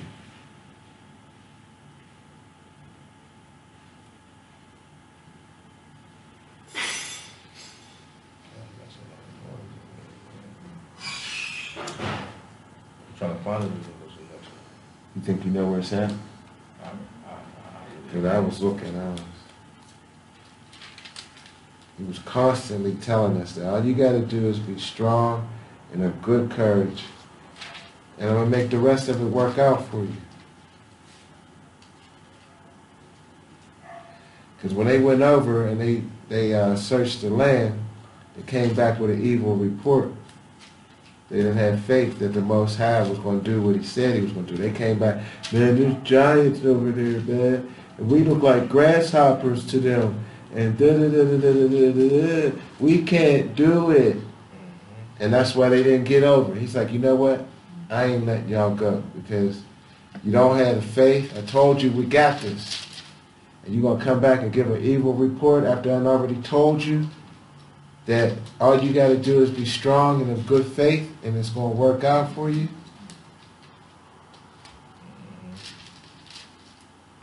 That's why they didn't go over. Caleb and Joshua came back like, man, listen, this land's flowing with milk and honey. Man, take it. Yeah, this is right for the taking, man. This is what the Most High said it was. All we got to do is mount up and get over there, and we got this. That's why they was the only two that was allowed to make it over out of the adults. Everybody else was like, we can't do it. So let's go to Deuteronomy. Maybe it'll come up later on. We'll find it somewhere.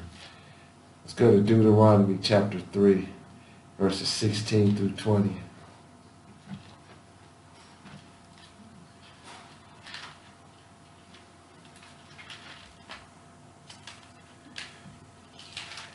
was reading through here last night.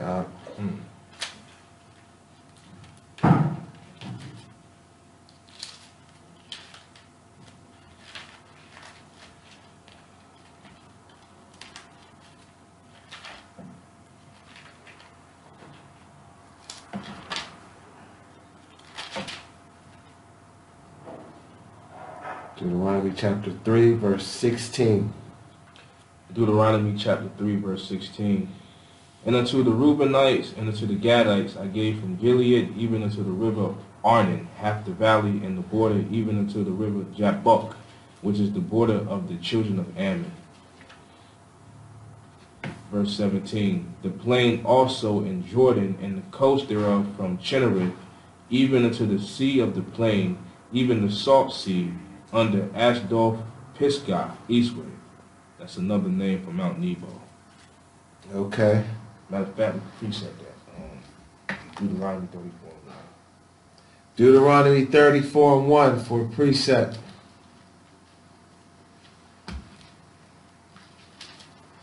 Let me get the Strongs for that. Deuteronomy 34:1. Some of the Strongs for Ashdod Pisgah. Mm-hmm.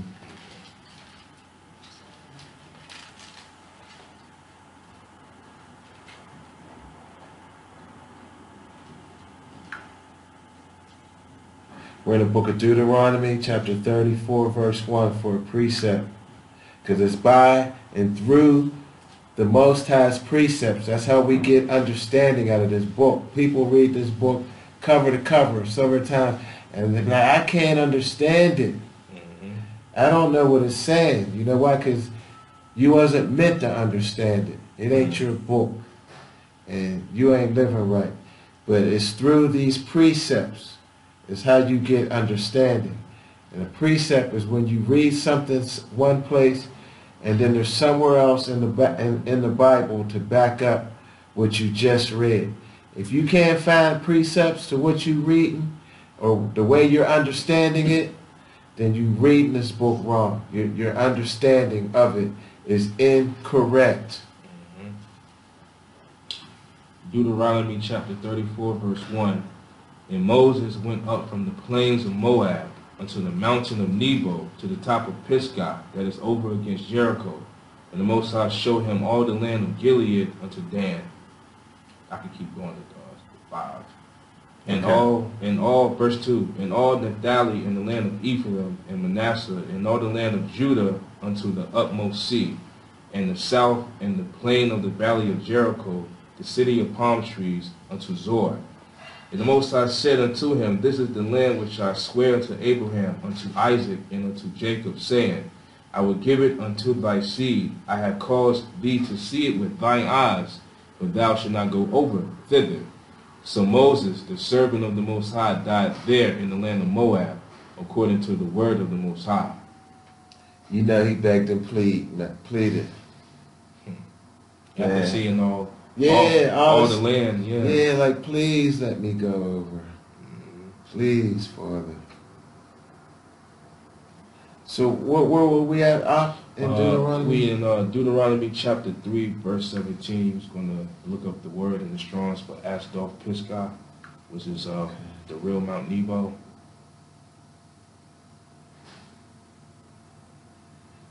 Okay, Ashdod Pisgah. Ashdod Pisgah. That's in the Hebrew. That's H987. Let me see. It's H7. H798. Ashdod HaPisgah. The mountains of Pisgah, which include Mount Nebo. Okay, so Mount Nebo is a part of Ashdod HaPisgah. Well, that's how they got it in the Strongs, but in the Bible, when you read the precept, it said it he climbed to the top of Moab. No, he climbed upon Moab and went to the top of Pisgah. Mm-hmm. So you know I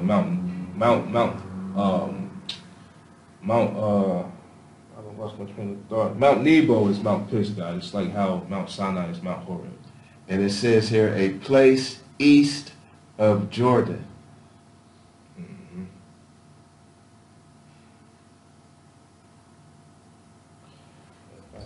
You got a map in your book? I don't think so in this book.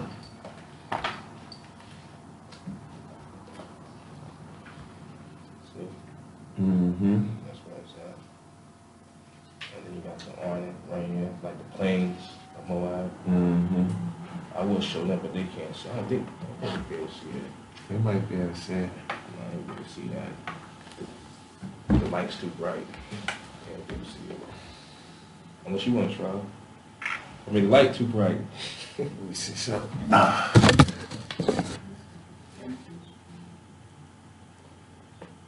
had this one. Yeah, right here. It shows Mount Nebo. You see what I'm saying, okay.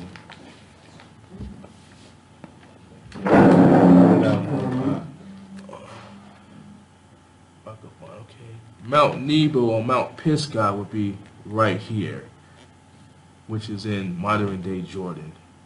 I don't know if y'all can see that. There we go. They can, You think so? Okay, then we go down to the Dead Sea, which is a part of Jordan, which is the Salt Sea. Then we got the river Arnon, which is a part of Jordan, which is in Moab, which is the plains of Moab, which is where our ancestors was at, proving we was here, and we're going to be here again. And then eventually we're going to come right down to Edom into the wilderness of Paran, right. and Kadesh Barnea, which is the wilderness of Zin. Or if you was to read in the Septuagint, it says the wilderness of Sin, which is the wilderness of Sinai. And the mountain is in this area. Me personally, I haven't been there yet, but Most High willing, I will be there. Absolutely. There's something to see too. Let me get just let them marinate on that for a second. I think they got a good view right there. The water.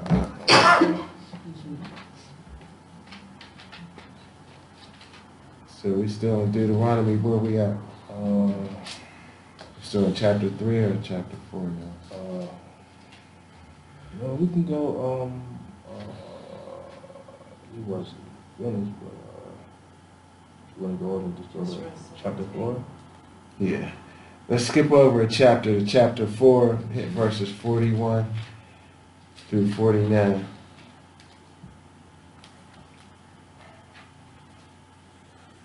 And this is speaking about the cities of refuge.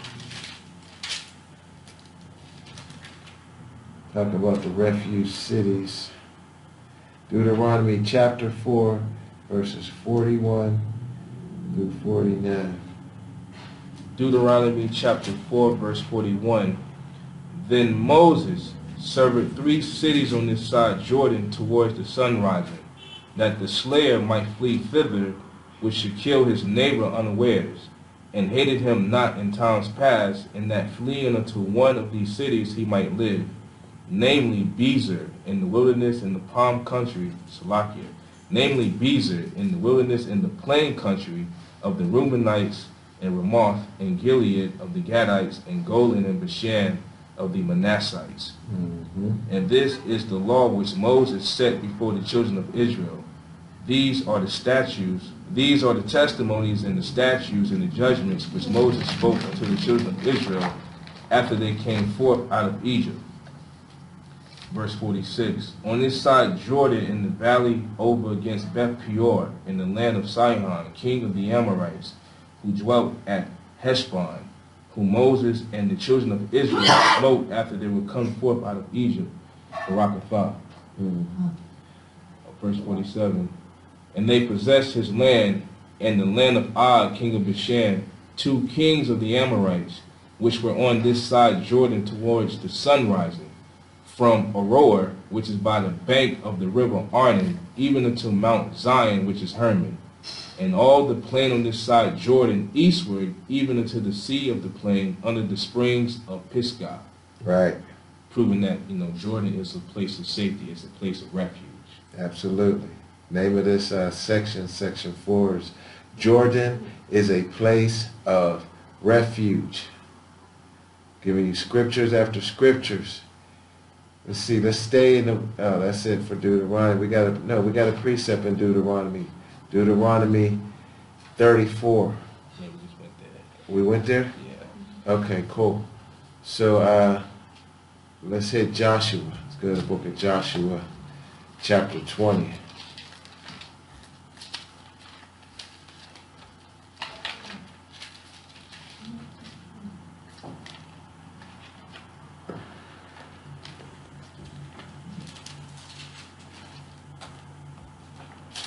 Book of Joshua, chapter 20. We're going to hit verses 1 through 9.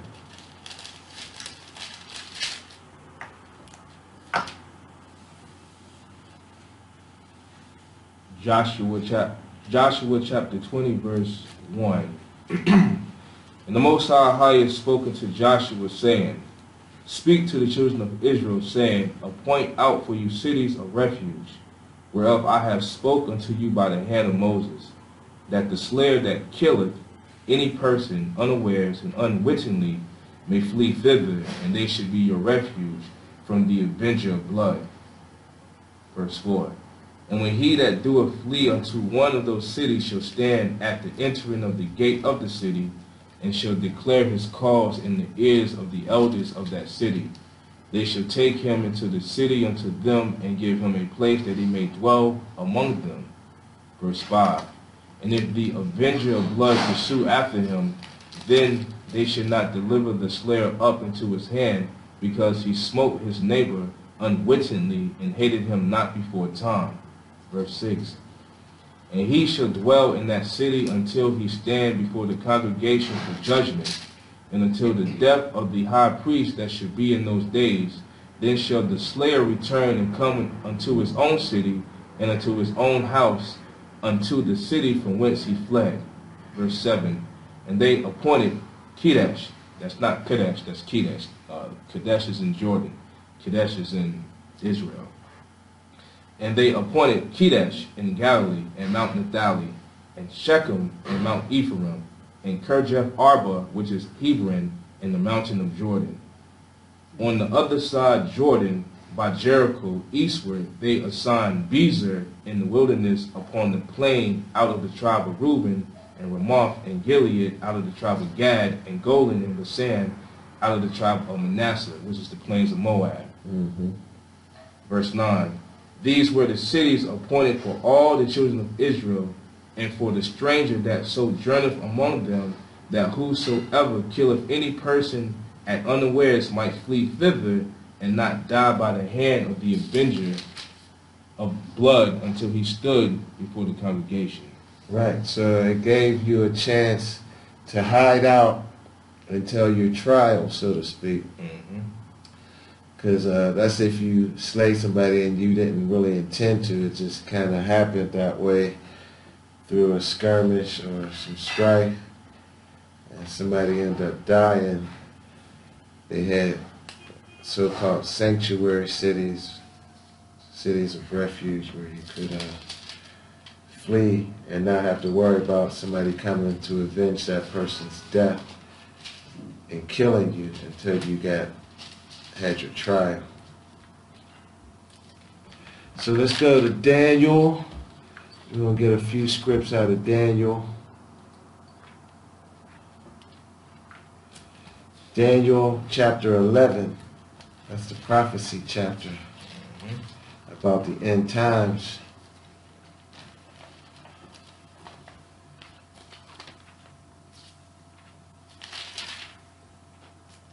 Daniel was given a lot of prophecy, though. A lot of He knew how to fast. Yeah. Indeed. Yeah. So the Most High rewarded him with a lot of prophecy. Yeah, we're going to go into Daniel chapter 11. We're going to start at verse 40 through 42.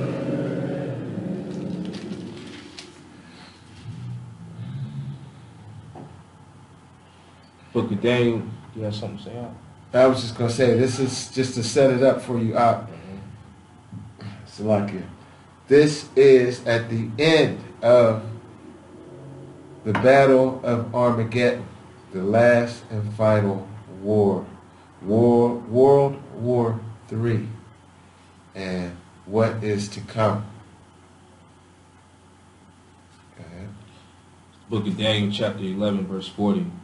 And at that time of the end shall the king of the south push at him, and the king of the north shall come against him like a whirlwind, with chariots and with horsemen and with many ships. And he shall enter into the countries and shall overflow and pass over. Verse 41. He shall enter also into the glorious land, and many countries shall be overthrown. Right, that glorious land is the land of inheritance, Israel, the promised land. So that's why we are not to go into Israel until Christ takes us into Israel, until Christ's return. Because that land is going to be destroyed just like everywhere else. The middle of verse 41. But these shall escape out of his hand, even Edom and Moab, and the chief of the children of Ammon. Right. Edom, Moab, and the chief children of Ammon. That is modern day Jordan. These shall escape out of his hand. And the key word is countries. It didn't say people. It said countries. Right, right. Land masses. Exactly. Verse 42. He shall stretch forth his hand also upon the countries, and the land of Egypt shall not escape. That's it. Okay. Good. Let's stay in Daniel 11. We're going to move up to verses 9 through 16. Same chapter. Move up to verses 9 through 16.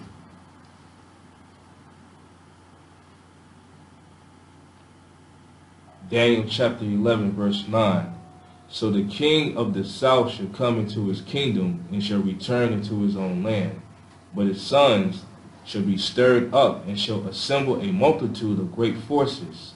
And one shall certainly come and overflow and pass through. Then shall he return and be stirred up, even to his fortress. Right. So we know about the stirring up of the Medes. And they got a coalition behind them. We already know who they is. China, Russia, Syria, Turkey, a couple other nations. It's already, the wheels, it's already started, actually. It just ain't got to this point yet. But what they're talking about right here has already started. Verse 11, and the king of the south shall be moved with choler, and shall come forth and fight with him, even with the king of the north, and he shall set forth a great multitude, but the multitude shall be given into his hand. Verse 12, and when he have taken away the multitude, his heart shall be lifted up, and he shall cast down many 10,000, and he shall cast down many 10,000s, but he shall not be strengthened by it. Verse 13. For the king of the north shall return, and shall set forth a multitude greater than the former, and shall certainly come after certain years with a great army and with much riches. Let me say something real quick. In that verse 12, that word many is in italics. It's a different font than the rest of the text. That means that's a word that was added. Yeah, I see that here. Mm-hmm. Really they added that word to the scripture. So really, you can, if you read it without, it says, he shall cast down 10,000s, but he shall not be strengthened by it. Remember that anytime y'all see a word like that in italics, that's a word that they added to the scriptures. Sometimes it helps, sometimes it messes it up. Really, for real, for real. This time, it ain't really doing either one. We going to 14? Mm-hmm. Verse 14. And in those times there shall many stand up against the king of the south. Also the robbers of thy people shall exalt themselves to establish division, but they shall fall. The robbers of thy people shall exalt themselves. Sounds like America. Yeah, to establish division, but they shall fall. That's exactly what it sounds like. Keep going. Yeah. So the king of the north shall come and cast up a mount and take the most fenced cities, and the arms of the south shall not withstand, neither his chosen people, neither shall there be any strength to withstand. But he that cometh against him shall do according to his own will, and none shall stand before him, and he shall stand in the glorious land which by his hand shall be consumed. Glorious land shall be consumed. Once again, we are not to go into Israel until Christ returns, because that place is just about, time's almost up for Israel, that landmass, and it's about to be destroyed. The handwriting's on the wall. Every time you look in the news, you know what I mean? We read an article a couple weeks ago how they were saying they had weapons. I'm trying to remember who was that talking, whether it was Turkey or somebody, that they have weapons that can wipe Israel off the map. So we got about 3 more scriptures for you, and we're going to close it out for today.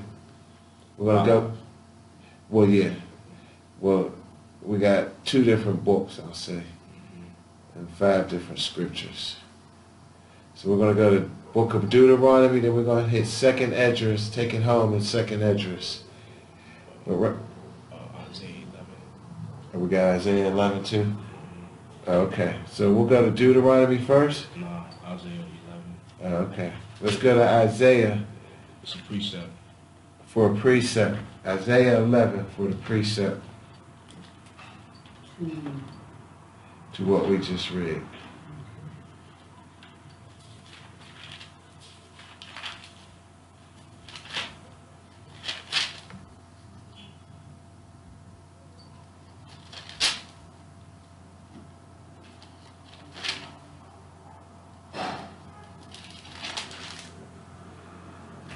Isaiah 11, where we at?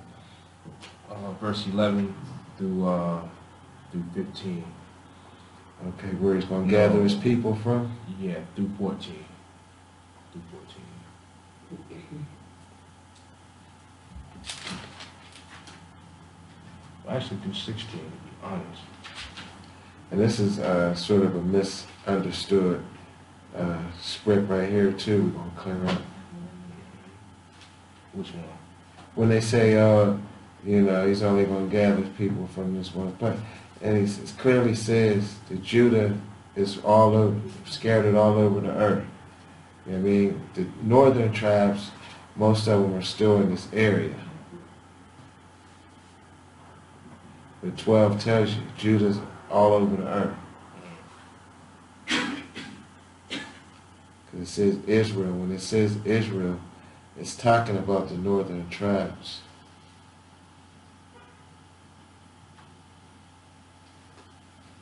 It doesn't even say Israel, but that remnant of his people were left in Assyria and all that, that's when they got taken in the Assyrian captivity, the northern kingdoms.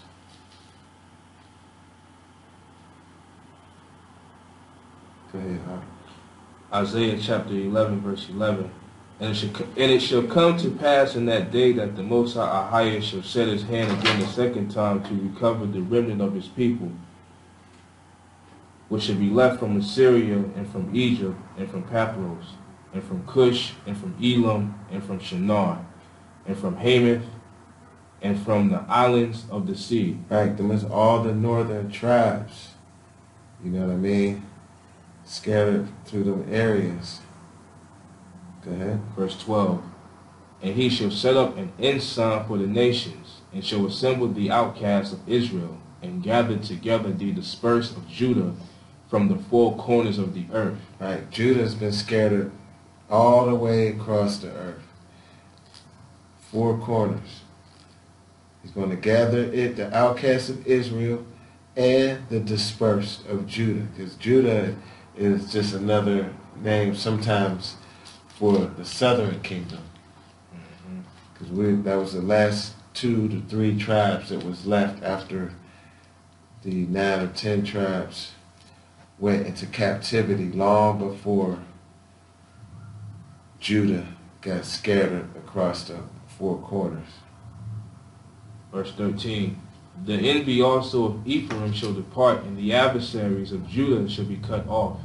Ephraim shall not envy Judah, and Judah shall not vex Ephraim. Right. The adversaries of Judah shall be cut off, and the envy also of Ephraim shall depart. Verse 14. But they shall fly upon the shoulders of the Philistines towards the west. They shall spoil them of the east together. Precept to Daniel 11, verse 41. Absolutely. Which is in Isaiah chapter 11, verse 14. They shall lay their hand upon Edom and Moab, and the children of Ammon shall obey them. Right. They shall lay their hands upon Edom, Moab, and the children of Ammon shall obey them. Which is modern day Jordan. Modern day Jordan. Verse 15. You got something to say? Mm-hmm. Verse 15. And the Most High shall utterly destroy the tongue of the Egyptian sea, and with his mighty wind shall he shake his hand over the river, and shall smite it in the 7 streams. You know what? It's already drying up. As we speak, this prophecy is taking place right now. The Nile is being dried up as we speak. And make men go over Rawchaa, verse 16. And there should be a highway for the remnant of his people, which should be left from Assyria, like as it was to Israel in that day that he came up out of the land of Egypt. Mm-hmm. Let's go to the book of Deuteronomy, chapter 29. We're going to hit verse 1, then skipped over to 7 through 15. Deuteronomy 29.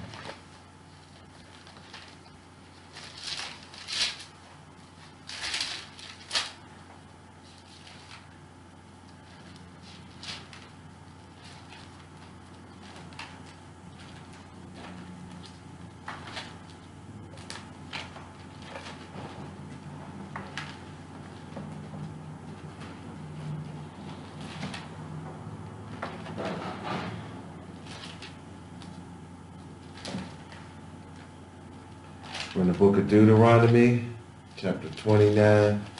We're going to hit verse 1. Then we're going to skip down to verse 7 through 15.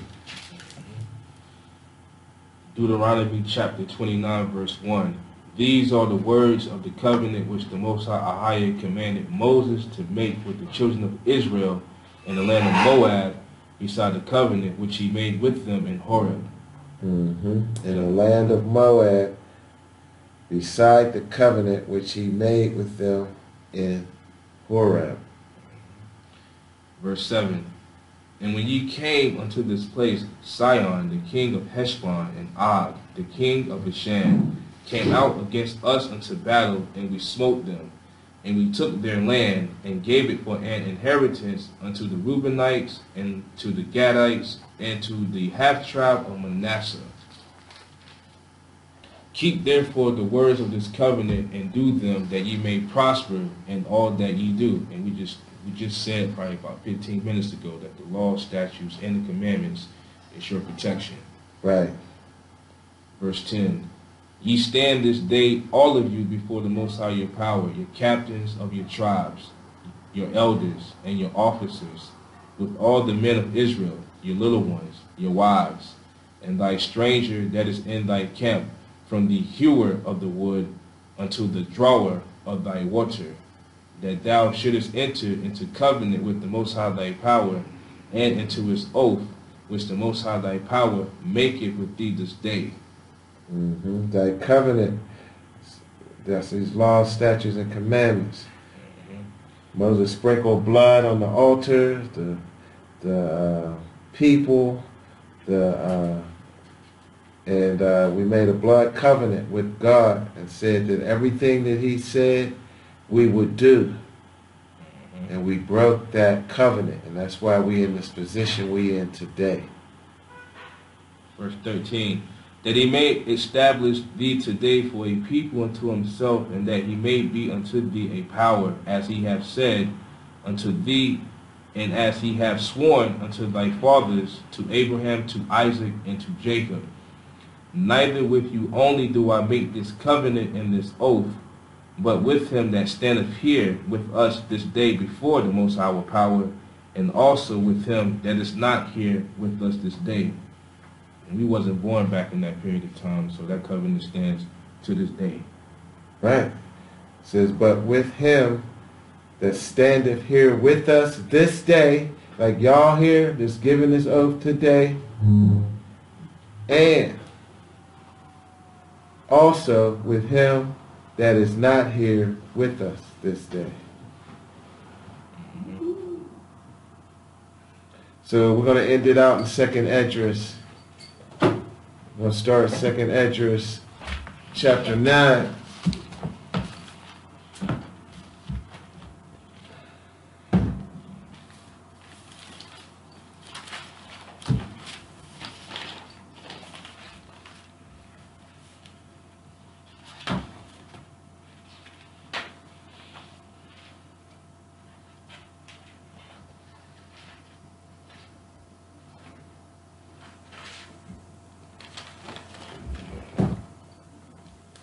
Second Esdras, chapter 9, verses 7 and 8.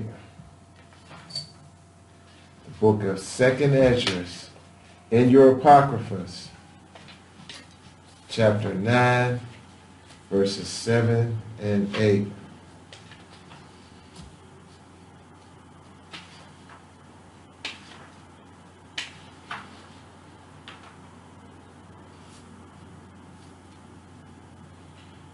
Second Esdras chapter 9, verses 7 through 8. And every one that shall be saved and shall be able to escape by his works and by faith whereby ye have believed shall be preserved from the said pearls, and shall see my salvation in my land and within my borders.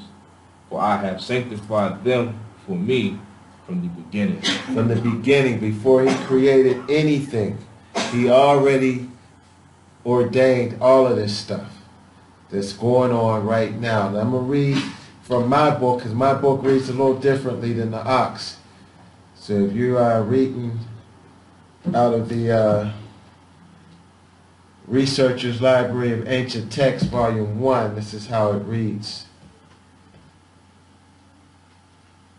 And it shall be that everyone who will be saved and will be able to escape on account of his works, meaning you've been doing these laws, statutes, and commandments, you've been living righteously, you've been doing these holy days, you've been able to escape on the account of your works, or on account of the faith by which he has believed, will survive the dangers that have been predicted.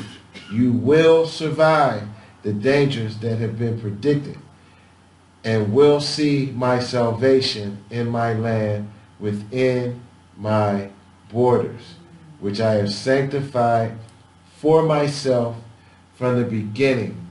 And anybody that don't know, we've been saying it over and over again, this is the last generation. This is it, y'all.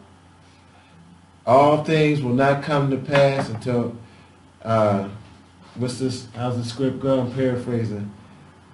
Everything that you see going on will not pass until this generation is, this generation is going to see everything coming to pass, so to speak. This is the last generation. I'm going to get the verse. Okay.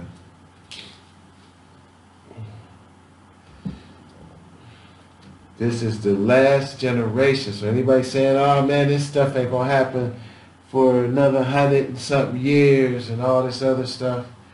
It says this generation will not end until all be fulfilled. That's what it says. And we got it. We in the book of Matthew. You don't have to go there.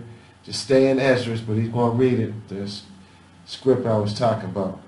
Matthew chapter 24, verse 34 and 35. Verily I say unto you, this generation shall not pass till all these things be fulfilled. Heaven and earth shall pass away, but my words shall not pass away. Right, so everything that they mentioned that's going on today in the earth, this generation that's looking at this will not pass until all be fulfilled.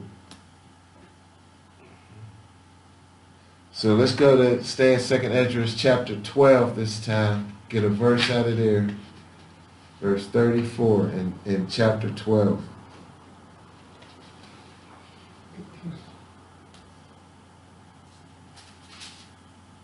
Second Ezra chapter 12, verse 34.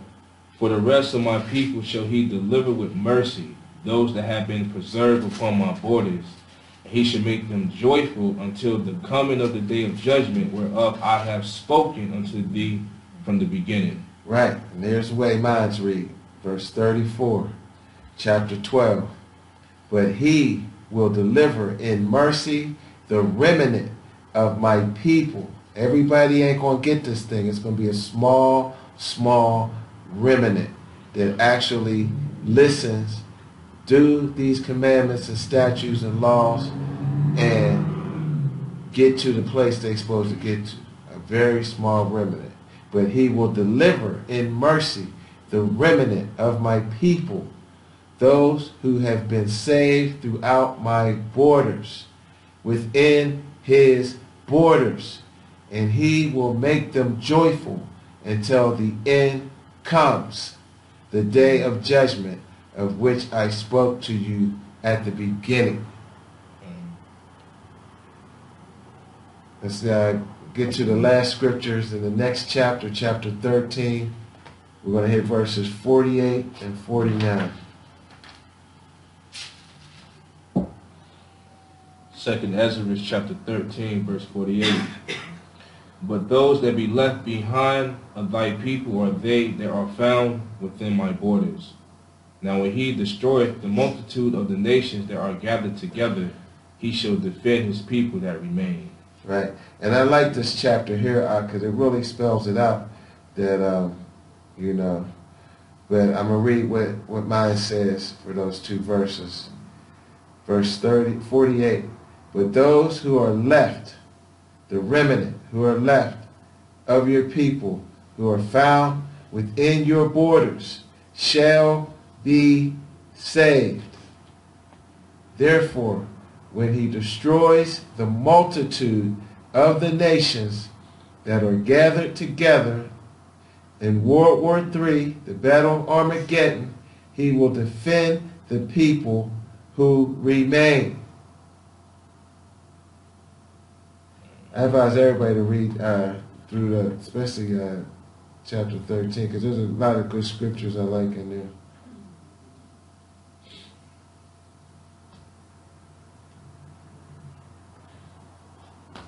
But that's going to close it out for today. We're going to end it with the Lord's Prayer. We're going to read Numbers 6, 23 to 25, I think, or 26. We're going to start with the Lord's Prayer in Hebrew. And I'm going to say it just the way it's written or said in Hebrew. I'm going to say it in English. And then we'll get Numbers 6.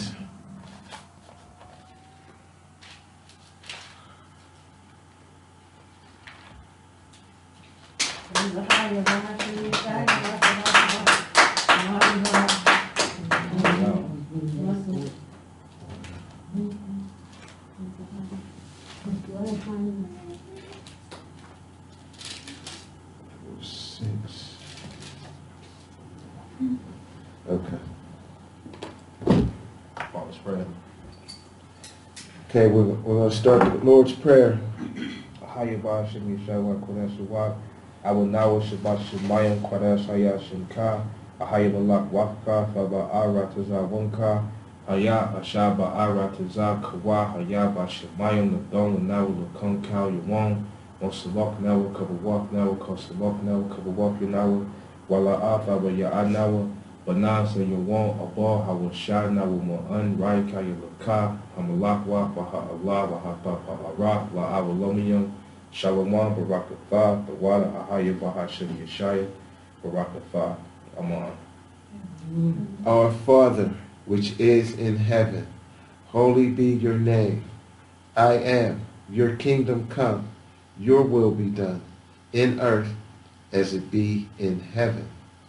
Give to us bread all day, and forgive and excuse our debts, as we forgive our debtors. And not bring us into temptation, but deliver us from evil. For to you the kingdom and the power and the glory is forever. So be it. We're going to read this passage out of Numbers 6. And anybody have any questions or anything, we can answer them. And the Lord spake unto Moses, saying, Speak unto Aaron and unto his sons, saying, On this wise ye shall bless the children of Yasharellah, saying unto them, The Most High bless thee and keep thee. The Most High make his face shine upon thee and be gracious unto thee. The Most High lift up his countenance upon thee and give thee peace. And they shall put my name upon the children of Yasharellah, and I will bless them. Okay, Ya Baraka, AHAYAH, Wa, Yashamaka, Ya'ar, AHAYAH, Payanwa, Awyaka, Wamaka Unka, Yasha'a, AHAYAH, Payanwa, Awyaka, Wa Yasham, Laka, Shalom, AHAYAH, Bahashem, Yashaya, Barakupah, Yasharellah, AHAYAH, Bahashem, Yashaya, Barakupah, Yasharellah, AHAYAH, Bahashem, Yashaya, Barakupah, Yasharellah. Shalom, Aman. Rawchaa, Yasharellah, bless and heal Israel, is what that means. Rawchaa, Yasharellah, bless and heal Israel. That's going to end it out for today, everyone. We thank you for listening in. We pray that you have a blessed week. Each and every one of you, we pray that you seek the Most High with all your mind, body, and soul. And until the next time we meet, Rawchaa, Yasharellah. Bring me home. Bring me the joy. Bring me the joy. Bring me the joy. Oh, bring me home. Bring me the joy. Bring me the joy.